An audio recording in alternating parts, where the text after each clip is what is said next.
الشيطان الرجيم. بسم الله الرحمن الرحيم. ومن يعظم شعائر الله فإنها من تقوى القلوب. وقال الله تعالى في آية أخرى: وذكرهم بأيام الله. صدق الله العظيم وصدق رسوله النبي الكريم. إن الله وملائكته يصلون على النبي يا أيها الذين آمنوا صلوا عليه وسلموا تسليما. الله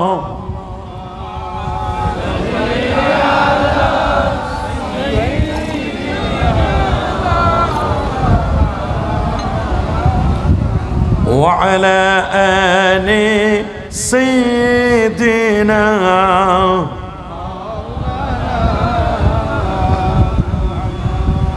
هنا فلتو بلبل کا ترنم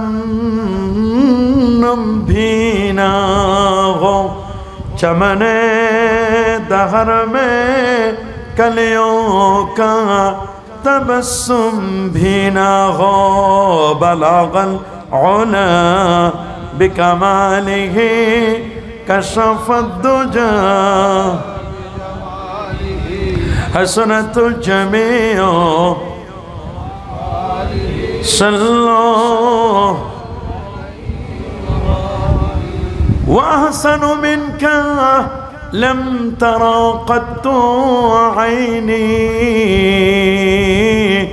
وأجمل منك لم تلد النساء خلقت مبرأ من كل عيب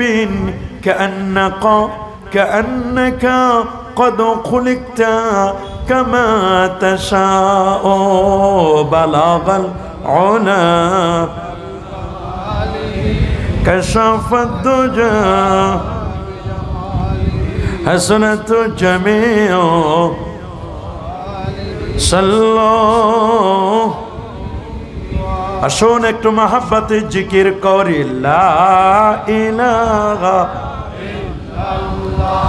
লা ইলাহা লা ইলাহা ইল্লাল্লাহ লা ইলাহা মহব্বতে লা ইলাহা লা ইলাহা সুবহানাল্লাহ ওয়ালহামদুলিল্লাহ লা ইলাহা সুবহানাল্লাহ ওয়ালহামদুলিল্লাহ লা ইলাহা لا إله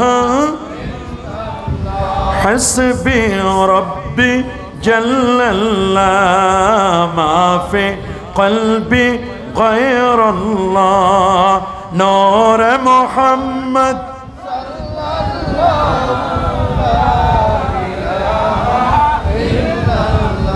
سبحان الله والحمد لله لا إله لا إله لا إله لا إله إلا الله মুহাম্মাদুর রাসূলুল্লাহ সাল্লাল্লাহু আলাইহি ওয়াসাল্লাম। সিলেটের প্রাণকেন্দ্রে অবস্থিত সিলাম শাহী ঈদগাহ ময়দানে তালামিজে ইসলামিয়া ওয়া ঈদে মিলাদুন নবী সাল্লাল্লাহু আলাইহি ওয়াসাল্লাম কনফারেন্স বাস্তবায়ন কমিটির উদ্যোগে আয়োজিত পবিত্র ঈদে মিলাদুন নবী সাল্লাল্লাহু আলাইহি ওয়াসাল্লাম কনফারেন্স 2024। আজকের এই কনফারেন্সের শ্রদ্ধাভাজন প্রধান অতিথি হযরত শাহজালাল দারুস সুন্নাহ ইয়াকুবিয়া কামিল মাদ্রাসার মুহতারাম অধ্যক্ষ, এদেশের লাখো আলেমের উস্তাজুল আসাতিজা, উস্তাজুল মুহাদ্দিসিন ওয়াল মুফাসসিরিন ওয়াল ফুকাহা ওয়াল উদাবা আল্লামা কমরউদ্দিন চৌধুরী সাহেব আতালাল্লাহু উমরাহ ওয়া বারাকাল্লাহু ফি হায়াতিহি, সকলে বলেন আল্লাহুম্মা আমিন। আজকের এই মাহফিলটির যিনি সাদারাতি করছেন, এই মাহফিলের শ্রদ্ধাভাজন সভাপতি জালালপুর জালালিয়া সিনিয়র ফাজিল ডিগ্রি মাদ্রাসার সম্মানিত প্রিন্সিপাল, সুমধুর কণ্ঠস্বরের অধিকারী, একজন সুফি মানুষ, আল্লাহওয়ালা মানুষ, হযরতুল আল্লাহ মাওলানা আব্দুল মুনঈম মঞ্জুলালী সাহেব বারাকাল্লাহু ফি হায়াতিহি, সকলে আল্লাহুম্মা আমিন।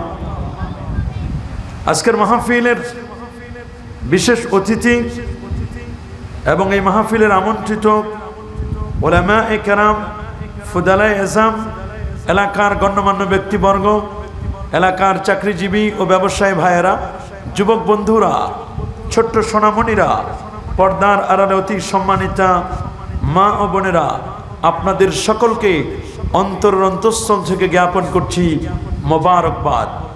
সবটুকুন শুকরিয়া, সবটুকুন প্রশংসা সে মহান রব্বে করিমের দরবারে, যিনি আজকের এই রবিউল আউয়ালের চাঁদে শত ব্যস্ততাকে পিছনে ফেলে আরামের ঘুমখানা হারাম করে দিয়ে একটি জান্নাতি পরিবেশে আল্লাহর অলির পাশে এই সিলাম শাহী ঈদগাহ ময়দানে আলেম ওলামাদের সোহবতে কোরআন এবং সুন্নাহর রিয়েল স্পিচগুলো, প্রকৃত বক্তব্যগুলো শুনবার জন্য আজকের এই কনফারেন্সে শত শত মায়ের সন্তানদেরকে হাজিরি দেবার তৌফিকটুকুন এনায়েত করলেন।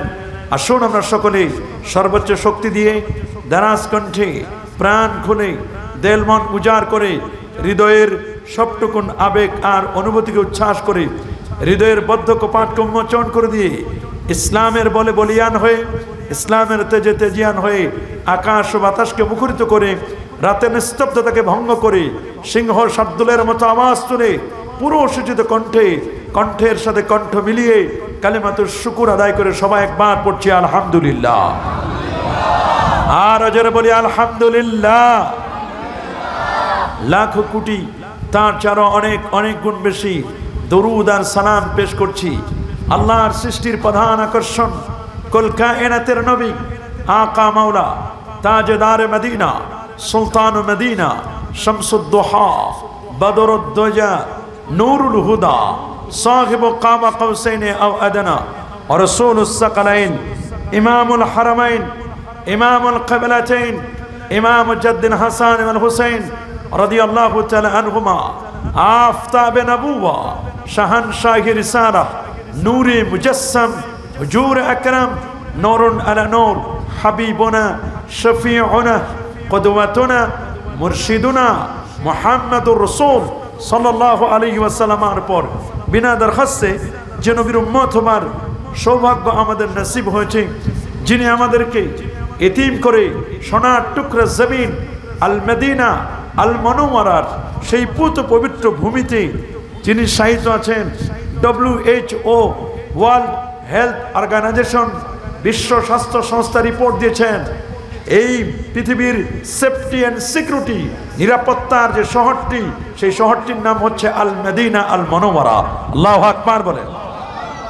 সেই মদিনা মুনাওয়ারা যার সম্পর্কে চার ইমামের ফতোয়া, হানাফি, শাফি এবং হাম্বলি, তিন মাযহাবের ইমামের ফতোয়া হলো এই পৃথিবীর মধ্যে যতগুলো শহর আছে, যতগুলো নগর আছে, সমস্ত শহর এবং নগরগুলোর মধ্যে শ্রেষ্ঠতম শহরটির নাম হচ্ছে উম্মুল কুরা, মক্কা নগরী, যেখানে আছে আল্লাহর ঘর খানায়ে কাবা, আর যেখানে হচ্ছে মৌলুদুন নবী, আমার নবীর জন্মস্থান। আল্লাহু আকবার বলেন। কিন্তু একজন ইমাম দারুল হিজরা, যিনি মুয়াত্তা নামক কিতাবের যিনি লেখক, যিনি পরমাপের পণ্ডিত ছিলেন, যিনি মার পেটে 24 মাস পর্যন্ত অবস্থান করেছিলেন। ইন জেনারেল সাধারণ নিয়মে মার পেটে সন্তান থাকে 9 মাস 10 মাস 10 দিন, যিনি মার পেটে 24 মাস ছিলেন। এত বড় পণ্ডিত, মদিনার মাটিতে যিনি কোনোদিন জুতা পায়ে দিয়ে হাঁটতেন না। আল্লাহু আকবার বলেন। এত বড় আশিক রাসূল ছিলেন, মদিনার হেরেমের মধ্যে যিনি কোনোদিন বাথরুম করেন নাই, ইস্তিনজা করেন নাই, এত বড় পণ্ডিত, যিনি কখনো দোতলা বিল্ডিং এ উঠেন নাই, যিনি মদিনার ইমাম ছিলেন, ইমামুদ্দারিল হিজরা, ইমাম মালিক রহমতুল্লাহ আলাইহি, তিনি বলেন এই পৃথিবীর মধ্যে যতগুলো শহর আর নগর আছে, সমস্ত শহর এবং নগর, ইভেন আল্লাহর ঘর খানায়ে কাবা মক্কা নগরী, তার চেয়ে উত্তম হলো আল্লাহ নবী যে জমিনে শোয়া আল মদিনা আল মুনাওয়ারা, মদিনা শহরের মর্যাদা মক্কার চেয়ে দামি। আরো জোরে আল্লাহু আকবার, আরো জোরে আল্লাহু আকবার। কিন্তু একটি বিষয়ে 4 ইমামের ইজমা নকল হয়েছে। ওয়াকাদ ইনাকাদাল ইজমা আলা, একটা বিষয়ে ইজমা হয়েছে, কে হানাফি, কে শাফি, কে মালিকি, কে হাম্বলি, 4 ইমামের ফতোয়া। 4 ইমাম বলতে বাধ্য হয়েছেন আমার নবী যেই জমিনে শোয়া, যে মাটিকে নবীজি ধারণ করে আছেন, ওই জমিনের মর্যাদা, ওই পবিত্র মাটির মর্যাদা গোটা পৃথিবী, ইভেন আল্লাহর ঘর খানায়ে কাবা। আল্লামা তাকিউদ্দিন সুবকি বলেন, শুধু আল্লাহর ঘর খানায়ে কাবা নয় রে, হাত্তা মিনাল আরশিল মুআল্লা, আল্লাহর আরশের চেয়েও আমার নবীর রওজা মোবারকার দাম বেশি। আল্লাহু আকবার বলে। প্রশ্ন করতে পারেন, হুজুর আরশের চেয়ে দামি কেন? আর রহমান আলাল আরশি ইস্তাওয়া, যে আরশের কথা রব্বুল আলামিন বলে দিয়েছেন, লাকাদ জাআকুম রাসূলুম মিন আনফুসিকুম আজিজুন আলাইহি মা আনিতুম হারিস। আল্লাহু আকবার। হারিসুন আলাইকুম বিল মুমিনিনা রাউফুর রহিম ফাইন তাওয়াল্লাউ ফাকুল হাসবিয়াল্লাহু লা ইলাহা ইল্লাহু আলাইহি তাওয়াক্কালতু ওয়া হুয়া রাব্বুল আরশিল আযীম। যে আরশে আযীমের চেয়ে আমার নবীর রওজার মর্যাদা বেশি। আল্লাহু আকবার। প্রশ্ন করেন কেন? আরশ হলো আল্লাহ পাকের মাখলুক। বলেন না আরশের স্রষ্টা কে?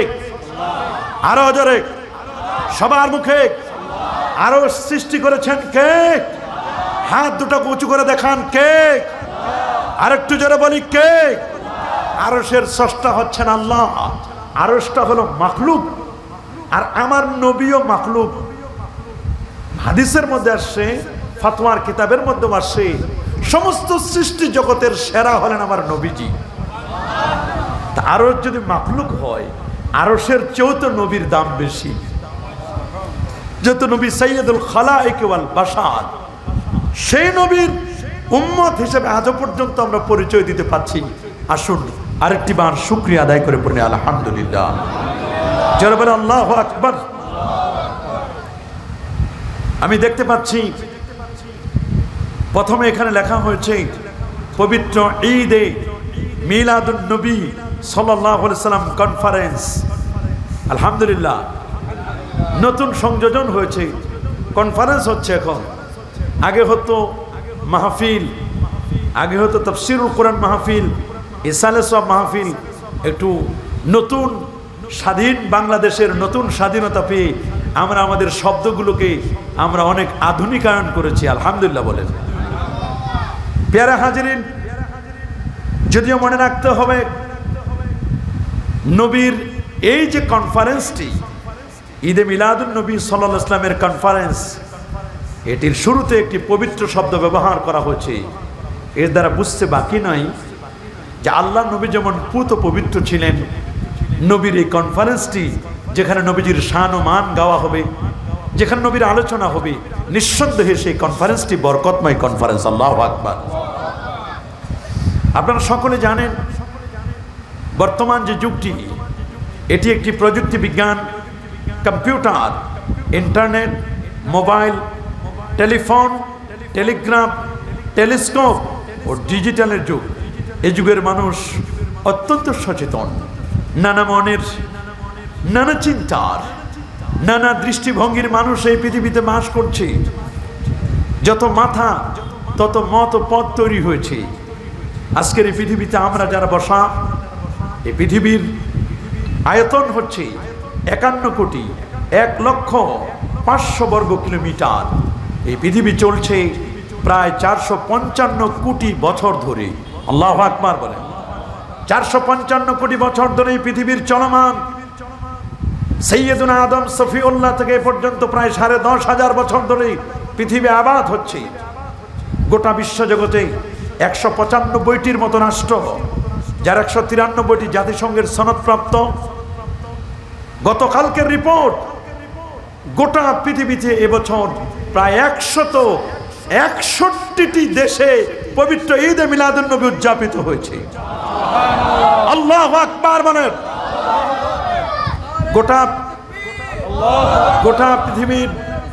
গোটা পৃথিবীর সবচেয়ে শ্রেষ্ঠ কনফারেন্সটি হলো, র্যালিটি হলো, পবিত্র র্যালিটি হয়েছে ইয়ামানে। বলেন আল্লাহু আকবার। আমাদের বাংলাদেশে কোনো অংশে কম নয়। লন্ডনেও র্যালি হয়েছে ঈদে মিলাদুন নবীর উপরে, নিউ ইয়র্কেও র্যালি হয়েছে, অস্ট্রেলিয়াতে মুসলিমরা র্যালি করেছে। আলহামদুলিল্লাহ বলেন। ইটালি, রোম, পারস্যে, সেখানেও র্যালি হয়েছে। পাকিস্তানের সর্ববৃহৎ র্যালি হয়েছে। চট্টগ্রামে বাংলাদেশের সর্ববৃহৎ র্যালি হয়েছে। সিলেটের জমিনে এখানেও র্যালি হয়েছে। আলহামদুলিল্লাহ বলেন। তালামিজে ইসলামিয়ার পক্ষ থেকে বিশাল র্যালি হয়েছে। আল্লাহু আকবার বলেন। ঢাকার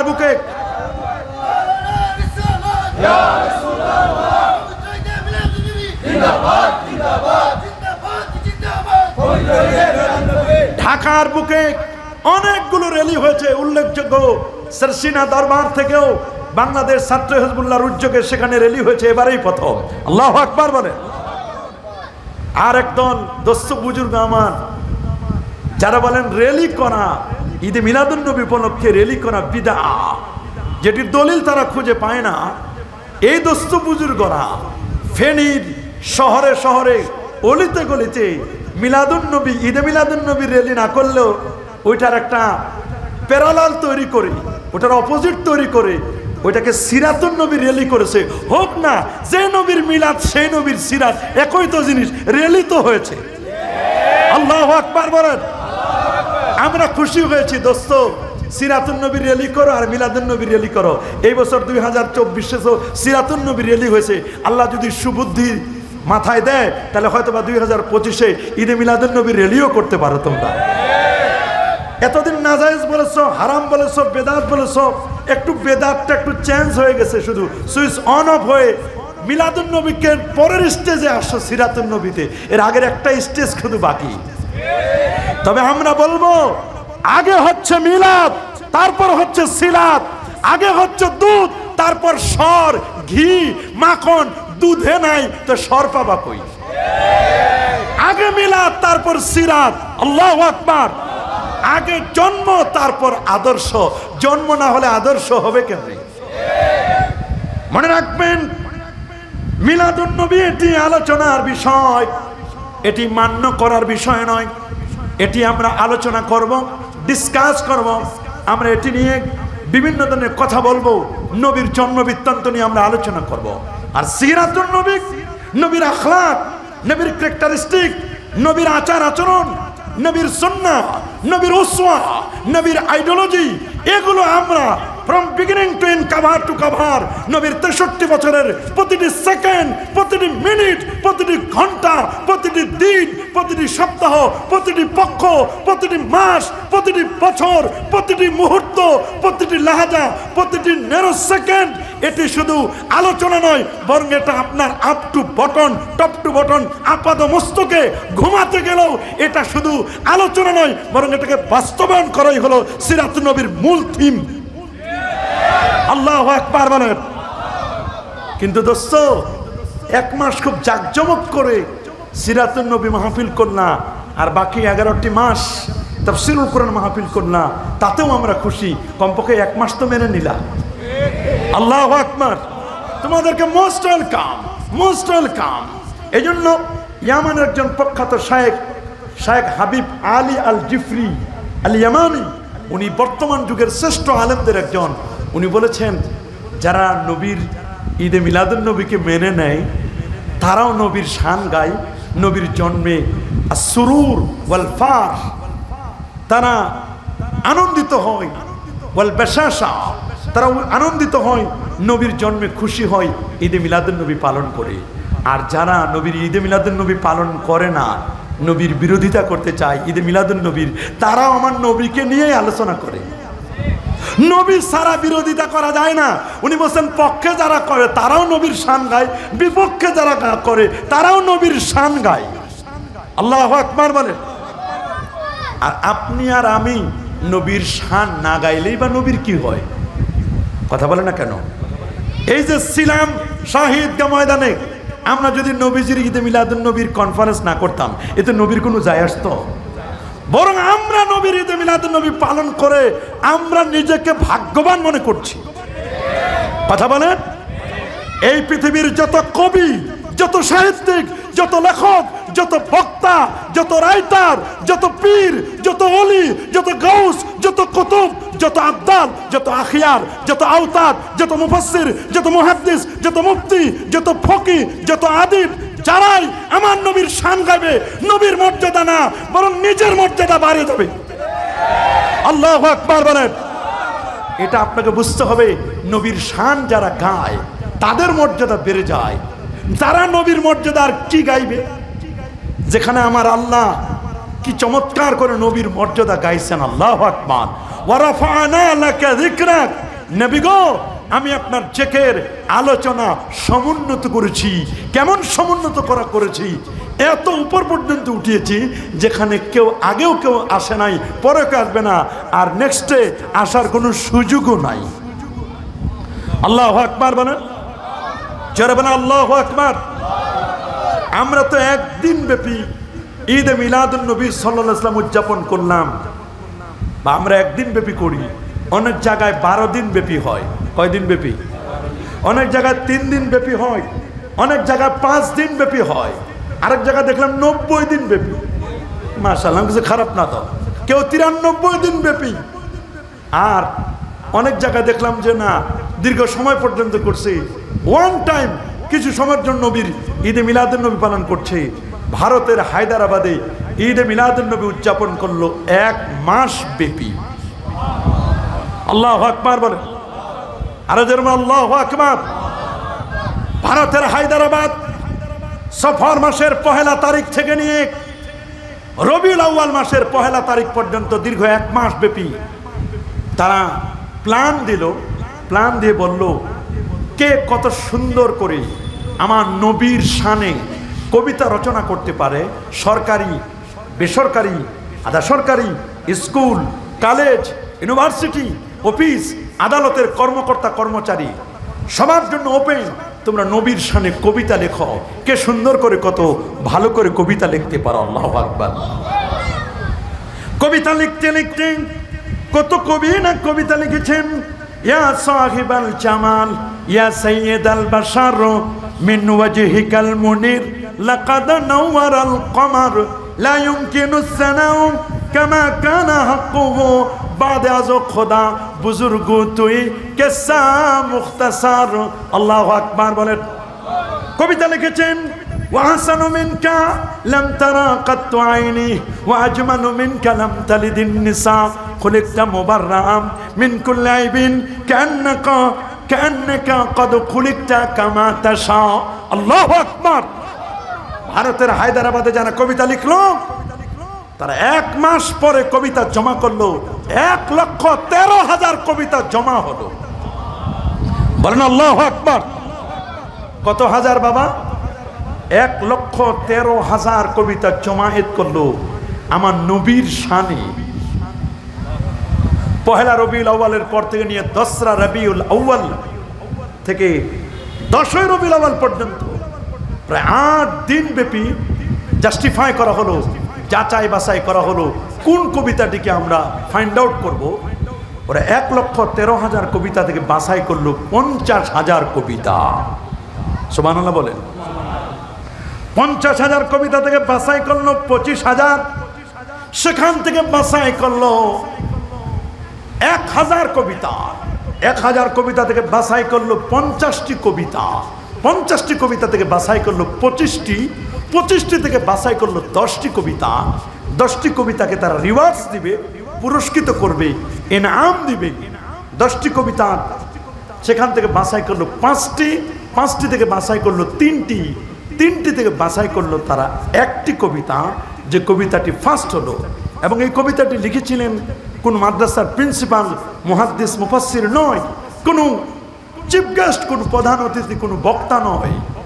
এই কবিতাটি যিনি লিখে প্রথম হয়েছিলেন তিনি হয়েছিলেন ভারতের হায়দ্রাবাদের মুখ্যমন্ত্রীর কবিতা।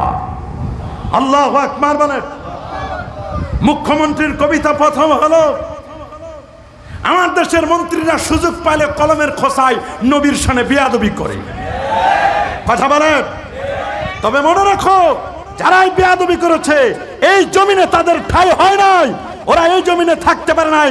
জালেমদের জায়গা বাংলাদেশ নয়, এটা ওলি আল্লাহর বাংলাদেশ, এটা শাহজালালের বাংলাদেশ, এটা শাহপুরানের বাংলাদেশ, এটা শাহ মাকদুমের বাংলাদেশ, এটা শাহ নাসার, শাহ সালেহ, আল্লামা আব্দুল লতিফ ফুলতলি চৌধুরী তার বাংলাদেশ, এটা সাহেব কাবলার বাংলাদেশ। আল্লাহু আকবার। এই দেশের মাটি আর মানুষকে যারা বাদ করেছেন তারা হক্কানি, রব্বানি, পীর, মাশায়েখ, ওলি আল্লাহগণ। আল্লাহু আকবার। কিন্তু দুঃসাহস দেখিয়েছেন যারা আল্লাহর ওলিদের মাজারকে ভেঙে দিবেন। কসম আল্লাহর, যারা মাজার ভাঙার জন্য নিয়ত করছেন নিজেরা ভেঙে চুরমার হয়ে যাবেন, মাজার ভেঙে শেষ করতে পারবেন না। সহিহ হাদিস, হাদিসে কুদসি, মান আদা লিল্লাহি ওয়ালিয়ান ফাকাদ আযানতুহু বিল হারব। যদি কোনো ব্যক্তি আল্লাহর ওলিদের সাথে দুশমনি করে, আমার আল্লাহ নিজেই বলেছেন আমি তার বিরুদ্ধে যুদ্ধ ঘোষণা করব। শুনে রাখো, পাহাড়ের সাথে যদি তুমি লড়তে চাও, পাহাড়ের সাথে যদি তুমি মাথা দিয়ে টেক্কা দাও, তোমার মাথা ভেঙে চুরমার হবে, পাহাড়ের কিচ্ছু হবে না। তবে হ্যাঁ, যেই সমস্ত মাজারের মুতাওয়াল্লি, যে সমস্ত মাজার কেন্দ্রিক শিরক বেদাত গড়ে উঠেছে, মাজারের মুতাওয়াল্লি সভাপতি নামাজ নাই, রোজা নাই, হজ নাই, যাকাত নাই, তরিকা নাই, তাসাউফ নাই, লেবাস নাই, পোশাক নাই, সিরাত নাই, সুরত নাই, আদব নাই, আখলাক নাই, আছে মদ, জুয়া, গাজা, আফিন, ইয়াবা, বাবা, হিরোইন, ফেন্সিডিল, একতারা, দোতারা, সেতারা, আউল, বাউল, ফাউল, নাচানাচি, ফালাফালি, লাফালাফি, নারী পুরুষের অবাধ বিচরণ, গাজার গন্ধ। আমরা চাই ওই মাজারগুলোর মুতাওয়াল্লিদেরকে গ্রেফতার করে সংস্কার করা হোক, না হলে আজীবন জেলখানায় বন্দী করে রাখা হোক। কিন্তু এর অর্থ এই নয়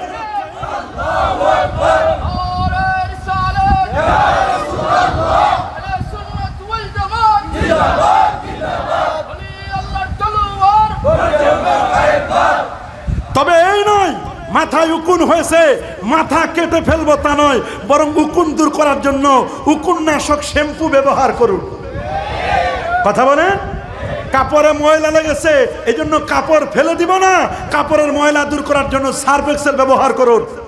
যাদের কলবে ময়লা পড়েছে, ওয়াফি কুলুবিহিম মারাদুন ফাযাদাহুমুল্লাহু মারাদা, যাদের কলবে ময়লা লেগেছে, বিদআতের দাগ লেগেছে, শিরকের দাগ লেগেছে, যাদের অন্তরের মধ্যে মরিচা ধরে গেছে, ওই মাজারের মুরগি আর খাসি খেতে খেতে খেতে খেতে পেটের চর্বি বড় হয়ে গেছে, পেট যারা এক হাত সামনে চুলকায় ওদেরকে ধরুন, ওদেরকে শায়েস্তা করুন।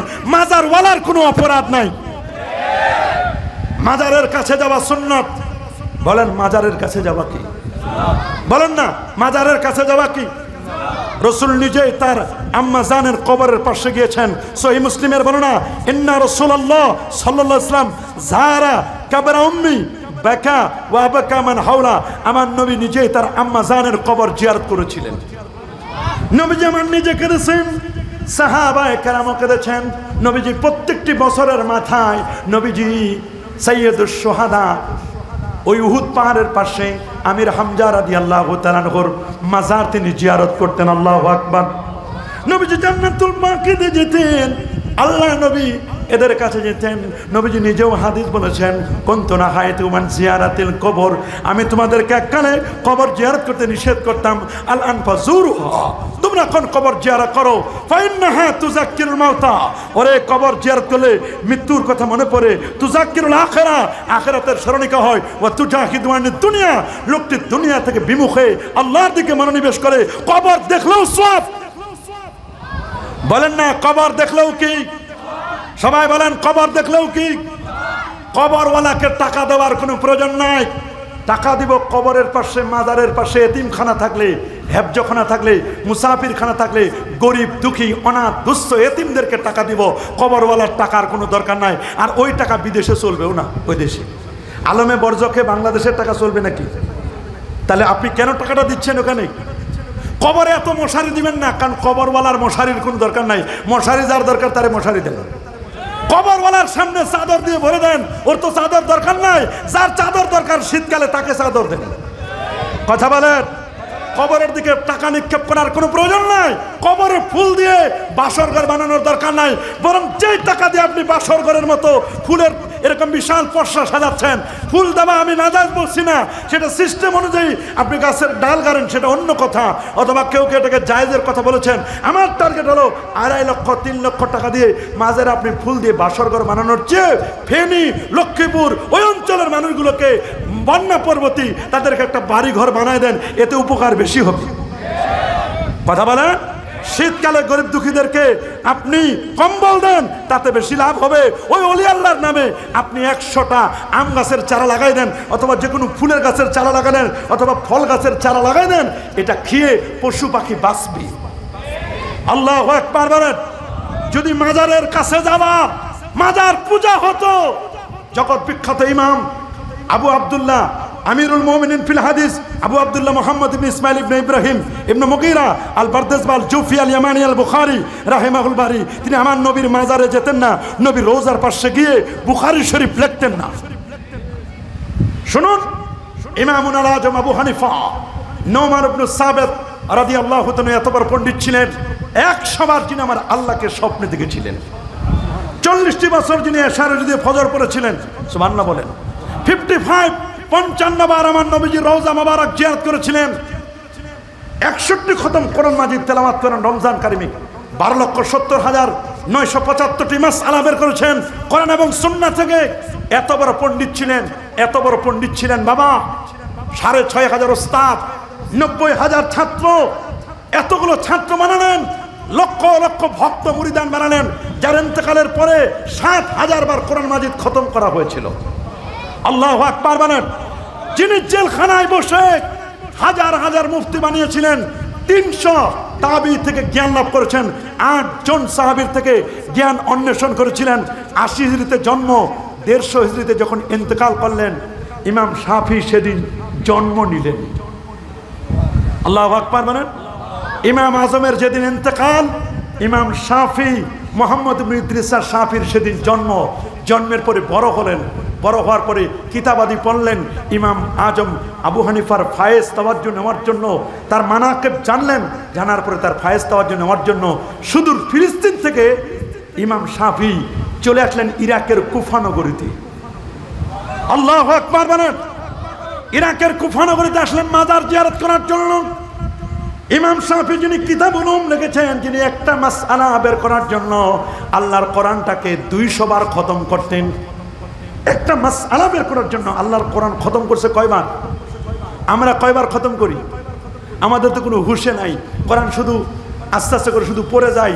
সারা জীবনে ওকে 100 বার খতম করছে কিনা?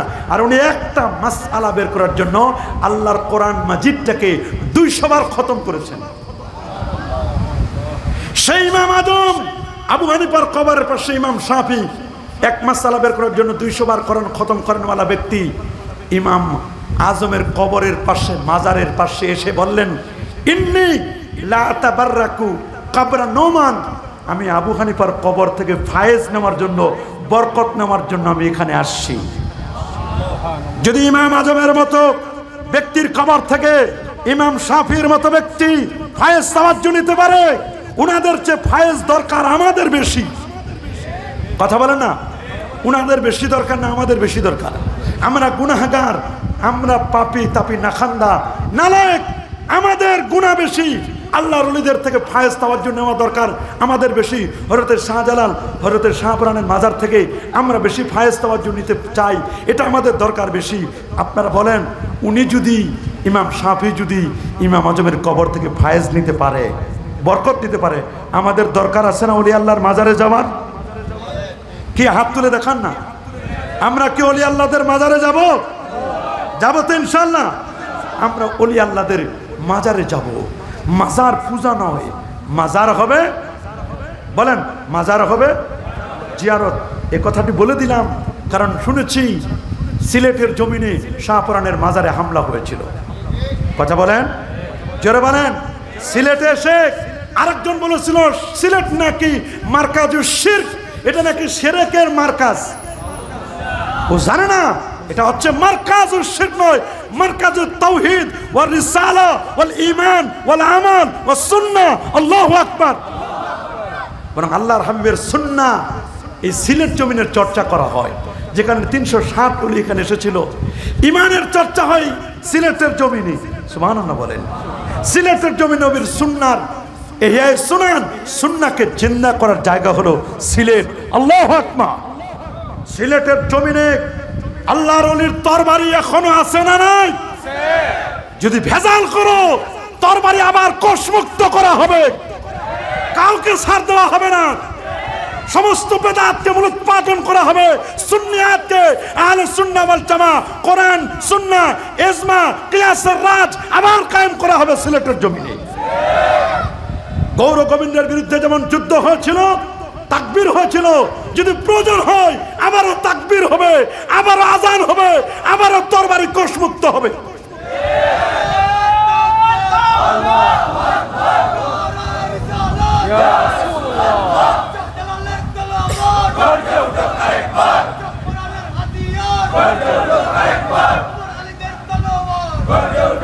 बातिल से दबने वाले आया आसमान ही हम सबर कर चका है तो इम्तिहा हमारा, तौहीद की अमानत सीनों में है हमारा, ये आसान ही मिटा दो नामो निशाना हमारा।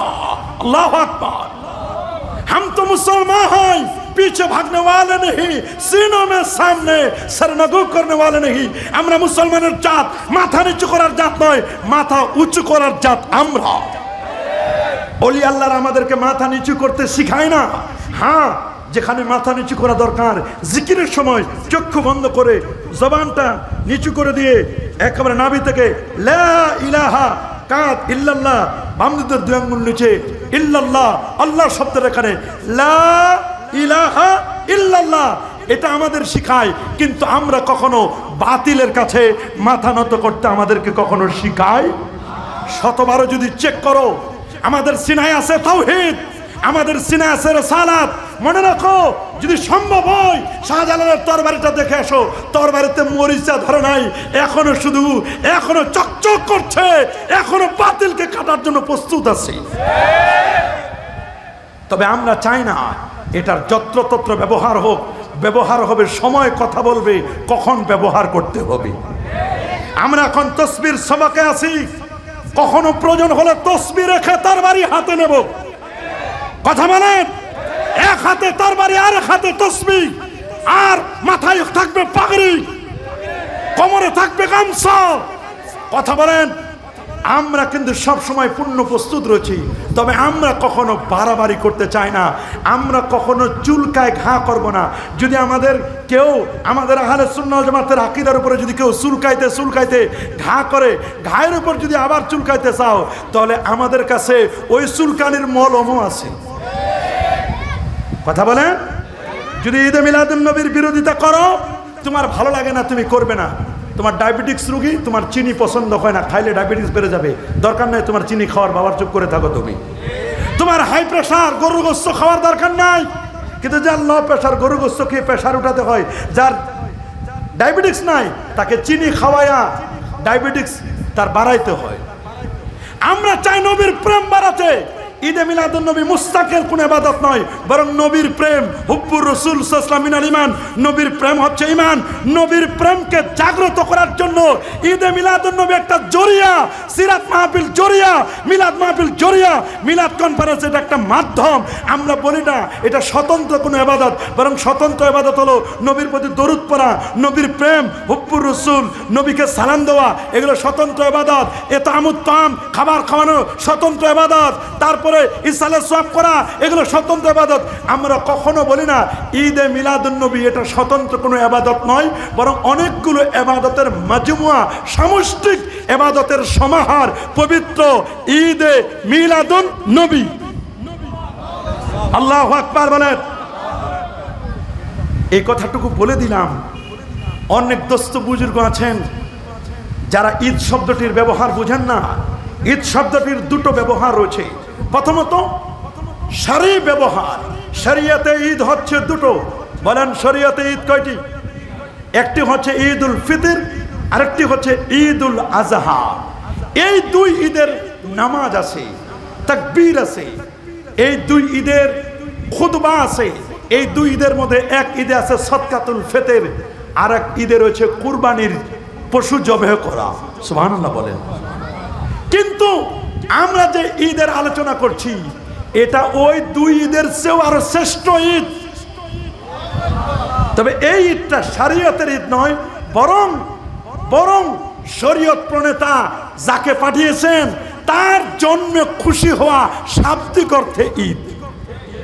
আল্লাহু আকবার বলেন। আরো জোরে আল্লাহু আকবার। এটির নাম দিয়েছি আমরা ঈদু মৌলিদিন নবী সাল্লাল্লাহু আলাইহি ওয়াসাল্লাম। আমার নবীর জন্ম দিবস, আমার নবীর জন্মে খুশি হওয়া। সুবহানাল্লাহ বলেন। আল্লাহু আকবার বলেন। যেদিন প্রিয় কিংবা সম্মানিত স্মৃতিতে কোন অনুষ্ঠান করা হয়, কুল্লু ইজতিমাইন লিসুরুর, আল্লামা মোল্লা আলী কারি রাহিমাহুল বারি বলেছেন প্রত্যেক ওই সমাবেশকে ঈদ বলে যেখানে কোনো মহান ব্যক্তির আলোচনা করা হয়। আমি আপনাদের কাছে প্রশ্ন করতে চাই, আমার নবীর সে মহান আর কেউ আছে নাকি? আল্লাহর পরে মাখলুকের মধ্যে আমার নবীর চেয়ে মহান শ্রেষ্ঠত্ব আর পৃথিবীতে কেউ আছে? প্রশ্নই আসে না। এই জন্য হাসিয়াতুত তাহতাবি আলা মারাকিল ফালা এই কিতাবের মধ্যে সুন্দর করে বলছেন ঈদুন ওয়া ঈদুন সিরনা মুজতামিয়া ওয়াজহুল হাবিবে ইয়াউমুল ঈদ ওয়াল জুমআ। তিনি তিনটা শব্দ বলেন, ঈদুন ওয়া ঈদুন সিরনা মুজতামিয়া। দুই ঈদ একত্রিত হয়েছে। ওইটা ছিল ঈদের দিন, ওটা ছিল জুমার দিন, দুই ঈদ। আর ওই দিন আমার বন্ধু এসেছে, বন্ধুর আগমনে ওটাও ঈদ। তোমার আমার বন্ধু আগমন, যে বন্ধুর কোনো খবর নাই, পাঁচ ওয়াক্ত নামাজ নাই, খবর নাই, তোমার বন্ধুর আগমনটা যদি ঈদ হয়, তা আমার সবচেয়ে আকা মাওলা যিনি হচ্ছেন আমার অন্তরের বাতি, মিসবাহুস সুদুর, সুবহানাল্লাহ বলেন। আনতা শামসুন আনতা বাদরুন আনতা নূরুন ফাওকা নূর আনতা ইকসির ওয়া গালি আনতা মিসবাহুস সুদুর, যিনি আমার কলবের বাতি, সেই বন্ধু পেয়ারা হাবিব যেদিন শুভাগমন করবে ওইটা ঈদ নয়? সবাই বলেন, কি বলেন? ওটা ঈদ হবে না? বলবেন হুজুর এটা কি আপনারা ফুলতলিরা বলেন, সারসিনারা বলেন, সোনাকান্দারা বলেন, অলি আল্লাহরা বলেন, সুন্নিরাই শুধু বলেন? না রে বাবা, আমাদের কোনো কিচ্ছু বলা লাগবে না। এটা বলেছেন, ঈদ বলেছেন ইমামে সাখাবি 902 হিজরির আলেম, যিনি কিতাব লিখেছেন আল আজবিবাতুল মারদিয়া। এই কিতাবটি লিখেছেন 902 হিজরির আলেম, যিনি কিতাব লিখেছেন আল কৌলুল বেদি, নবীজির দরুদ এবং সালামের পর ইমামে সাখাবি। ইমাম সাখাবি কে? ইমাম সাখাবি হচ্ছেন আল্লামা হাফেজ ইমাম ইবনু হাজার আসকালানী রহমতুল্লাহ আলাইহি, যিনি ইমাম মানে মসজিদের ইমাম নয়, মুজতাহিদ ইমাম। হাফেজ মানে কোরআনের হাফেজ নয়, লক্ষ লক্ষ হাদিস যার সিনাই হেফজ ছিল, মুখস্থ ছিল, যিনি ফাতহুল বারির মতো কিতাব লিখেছেন, বুখারী শরীফের ব্যাখ্যা গ্রন্থ, 852 হিজরির আলেম। তার ছাত্র ইমাম সাখাবি, তিনি নবীর জন্মদিনকে ঈদ বলেছেন। তুমি আমি মৌলবী কে? কে তুমি কে কি তোমার পরিচয়? তুমি কোন মাদ্রাসার মুহাদ্দিস? তুমি কোন মাদ্রাসার মুফতি? তুমি কোন মাদ্রাসার মুহতামিম? তুমি কোন মাদ্রাসার প্রিন্সিপাল? আমি তো বলবো আল্লামা হাফেজ, ইমাম ইবনে হাজার আসকালানী, ইমাম সাখাবীর, আমি তো মনে করব একটা চুলের পরিমাণ সমানও তুমি হতে পারবা না। তুমি কেন বিরোধিতা করো? নবীর জন্মদিনকে ঈদ বলতে তোমার কেন কলজায় লাগে? তুমি ইমাম সাখাবীকে চিনো না মৌলবী? তুমি হাফেজ ইবনে হাজার আসকালানীকে চিনো না? তাহলে তোমার কেন কলজায় লাগবে? তুমি পড়ো, তুমি শোনো, তুমি বুঝো, হয় পড়ো, না হলে যে পড়ে তার কাছে যাও, ফাসআলু আহলা যিকরি ইন কুনতুম লা তা'লামুন। না হলে শোনো, পড়ার অভাব, পড়ার সমস্যা, পড়তে তোমার সমস্যা হয়, তাহলে তুমি শোনো, পড়ো, শোনো, বুঝো, তারপর ফতোয়াবাজি করো। কথা বলেন। হাফেজ ইমামে কাস্তাল্লানী 923 হিজরি আলেম, ওনার লেখা কিতাব ইরশাদুস সারি, বলেন কি নাম? ইরশাদুস সারি আলা শারহে সহিহুল বুখারী, তার লেখা কিতাব 923 হিজরি আলেম। তার আরেকটি লেখা কিতাব আল মাওয়াহিবুল লাদুন্নিয়া, কি নাম? বিমিনহিল মুহাম্মাদিয়া। এই কিতাবের মধ্যে আমার নবীর জন্মদিনটিকে ঈদ বলেছেন। সুবহানাল্লাহ বলেন। ইমাম বাহারাক হাদরামি 930 হিজরি আলেম, শাহ আব্দুল হক মুহাদ্দিস দেহলভী রাহমাতুল্লাহ আলাইহি, এই পৃথিবীর 1052 হিজরি আলেম, এদেশের কওমি, আলিয়া, সরকারি, দরকারি, আধা সরকারি, জামাত ইসলাম, কওমির হুজুর, ছাত্র শিবির, যাদের কথাই বলেন, হিজবুল্লাহ বলেন, যাদের নাম বলেন, প্রত্যেকের মুরব্বী ওই শায়েখ আব্দুল হক মুহাদ্দিস দেহলভী রাহমাতুল্লাহ আলাইহি, তিনি নবীর জন্মদিনকে ঈদে মিলাদুন নবী বলেছেন। আপনি আমি কে? কে পরিচয়? কি পরিচয় তোমার আমার? দেন শহীদ আল্লামা দেলওয়ার হোসেন সাইদি রহমতুল্লাহ আলাই, তিনি ঈদ এ মিলাদুন নবীর ব্যানারে মাহফিল করেন নাই? আমাদের কাছে নজির নাই? তিনি মাহফিলে ইয়া নবী সালামু আলাইকা মিলাদের কাসিদা নিজে পড়েছেন, পড়েন নাই? কারোর সাথে আমাদের কোনো দুশ্মনী নাই।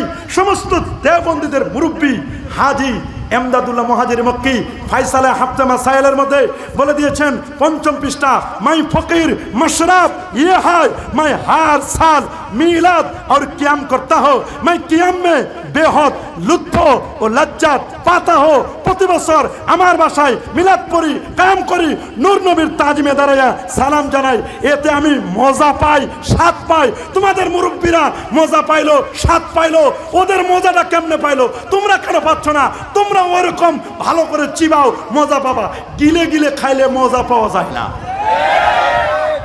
গিলে গিলে খাইলে মজা পাওয়া, চিবাই খেতে হয়। গোস্ত চিবাইলে মজা পাওয়া যায়, বলেন না? গোস্ত চিবাইলে কি পাওয়া যায়? হাড় হাড্ডি চিবাইলে মজা পাওয়া যায়, সবজি চিবাইলে মজা পাওয়া যায়। গুজার গিয়া চালিয়ে চালিয়ে চালিয়ে খালি পিসটা উল্টাইলে শেষে খতমে বুখারি মাহফিল, ওইটাও তো বড় বেদাত। কথা বলেন না কেন? খতমে বুখারীর মাহফিলের চেয়ে বড় বেদাত আর আছে নাকি? কুরুনে সালাসায় ছিল না তো, না নবীর যুগে, না সাহাবীর যুগে, না তাবের যুগে, না তাবের যুগে। এটা নবীর যুগে ছিল না, সাহাবীর যুগে ছিল না, তাবের যুগে ছিল না। এইটা যদি বড় বেদাত না হয়, সব বেদাত খালি ঈদে মিলাদুন নবীর ভিতরে ঢুকছে। কথা বলেন না কেন? হুজুরদের অবস্থা এখন কি আর বলবো, কি আর বলবো আপনাদেরকে? হুজুরকে টেলিফোন করছেন, হুজুর ঈদে মিলাদুন নবীর ব্যাপারে একটা মাহফিল করবো আমার মসজিদে। হুজুর বলছে বেদাত করা যাবে না বাবা, এই সমস্ত কাজ করো না। 1 ঘন্টা পর হুজুরকে ফোন করা হলো, হুজুর জাতীয় মসজিদ বাইতুল মুকাররমে আপনার একটা প্রোগ্রাম নিতে চাই, পক্ষকাল ব্যাপী 15 দিন ব্যাপী ঈদে মিলাদুন নবীর মাহফিল। হুজুর বলেন নো প্রবলেম, ভালো করে দেখে শুনে ডেট দিবেন, হাদিয়াটা একটু বাড়াই দিবেন। বাড়াবে আর কি, সরকারি ফি তো 2700 টাকার বেশি না, 1 টাকা কমও না, আরও ট্যাক্স দিয়ে আসার লাগে, আরও 20 টাকা ট্যাক্স দেওয়া লাগে। 2700 টাকায়, 2700 টাকার লোভ সামলাইতে না পেরে যেটা ঈদে মিলাদুন নবী বেদাত ছিল, 2700 টাকার সই করার পরে ওইটা বরকতময় অনুষ্ঠান হয়ে যায়। কথা বলেন কি হয়ে যায়? এটা দুনিয়া। টাকা মানুষকে হালালটারে হারাম বানায় দেয়। কথা বলেন না কেন?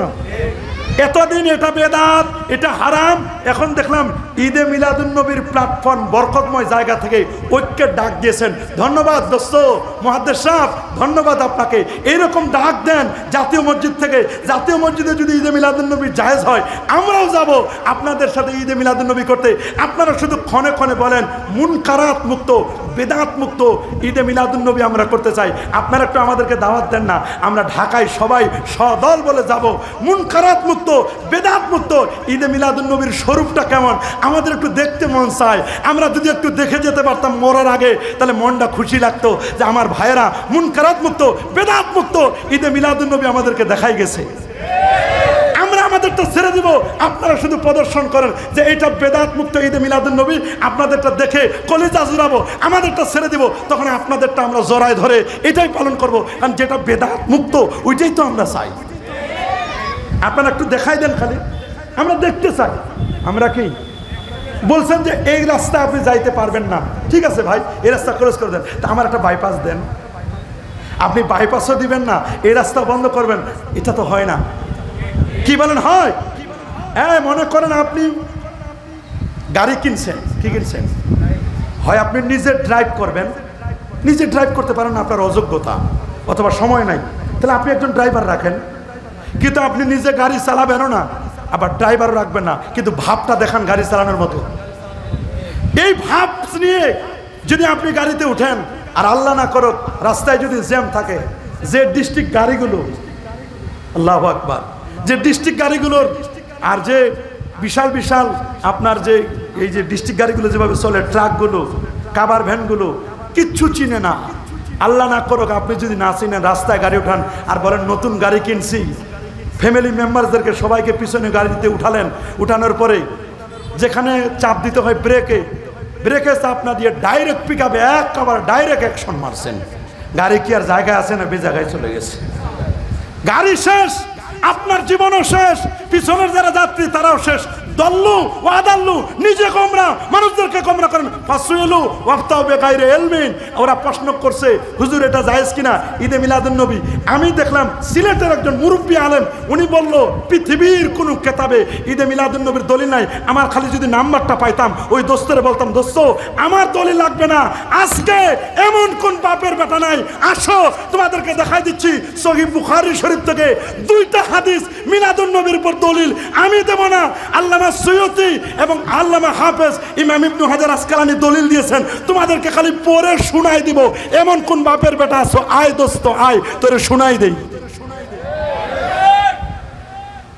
দেখেন আমরা শোনাই দেব, আমরা নিজের কোনো দলিল দিতে চাই, নিজস্ব কোনো একটা দলিল আমরা দিব না, নিজের কোনো বক্তব্য দিব না, সারসিনান না, ফুরফুরান না, ফুলতলিন না, কোনো দরবারের বক্তব্য না। বক্তব্য হবে মুজতাহিদ ইমামদের, আপনার কোনো হুজুরের বক্তব্য হবে না। বক্তব্য হবে আল্লামা হাফেজ ইমাম ইবনে হাজার আসকালানী, উনি বলেছেন আল আজবিবাতুল মারদিয়া 3য় খণ্ড 1117 1118। আমি কিতাবটা আনি নাই, এই জন্য আমি বের করে রাখছি আমার মোবাইলের মধ্যে, কিতাবটা পিডিএফটা বের করে রাখছি, কেউ যদি দেখতে চায় যেন সাথে সাথে বের করে দেখাই দিতে পারি। উনি বলেছেন ইমামে সাখাবি বলেছেন, শোনো আমার ওস্তাদ শাইখুল মাশায়েখ আল্লামা হাফেজ ইমাম ইবনে হাজার আসকালানী, উনি বলেছেন আমার কাছে মিলাদুন্নবীর দলিল আছে বুখারী এবং মুসলিমে 2টা হাদিস। উনি বলেছেন এর চেয়ে বিশুদ্ধ দলিল আর হতেই পারে না। আমার তো আর ডানে বামে চাওয়ার দরকার নাই, আমি তো মুকাল্লিদ, আমি তো মুস্তাহিদ না। এ বাবা আমি কি মুস্তাহিদ? আমি মুস্তাহিদ? আমি মুস্তাহিদ না, আমি মুকাল্লিদ। কি বাবা? আমি তো মাছ পুকুরে মাছ ধরে খাইতে পারি না, যারা মাছ ধরে আমি তাদেরটা কিনে খাই, কারণ আমার মাছ ধরার এত বছর সময় নাই। তা আমি যেহেতু মাছ ধরতে পারি না, ওদের কাছ থেকে কিনে খাবো। আমি যেহেতু কোরআন হাদিস থেকে মাস আলা মাসাইল বের করতে পারি না, আমি মাসলা মাসাইল যারা বের করছে তাদেরটা নিব, কিনবো, বই কিনে পড়বো। কথা বলে আমি গাড়ি চালাইতে পারি না, ড্রাইভারের সহযোগিতা নিব।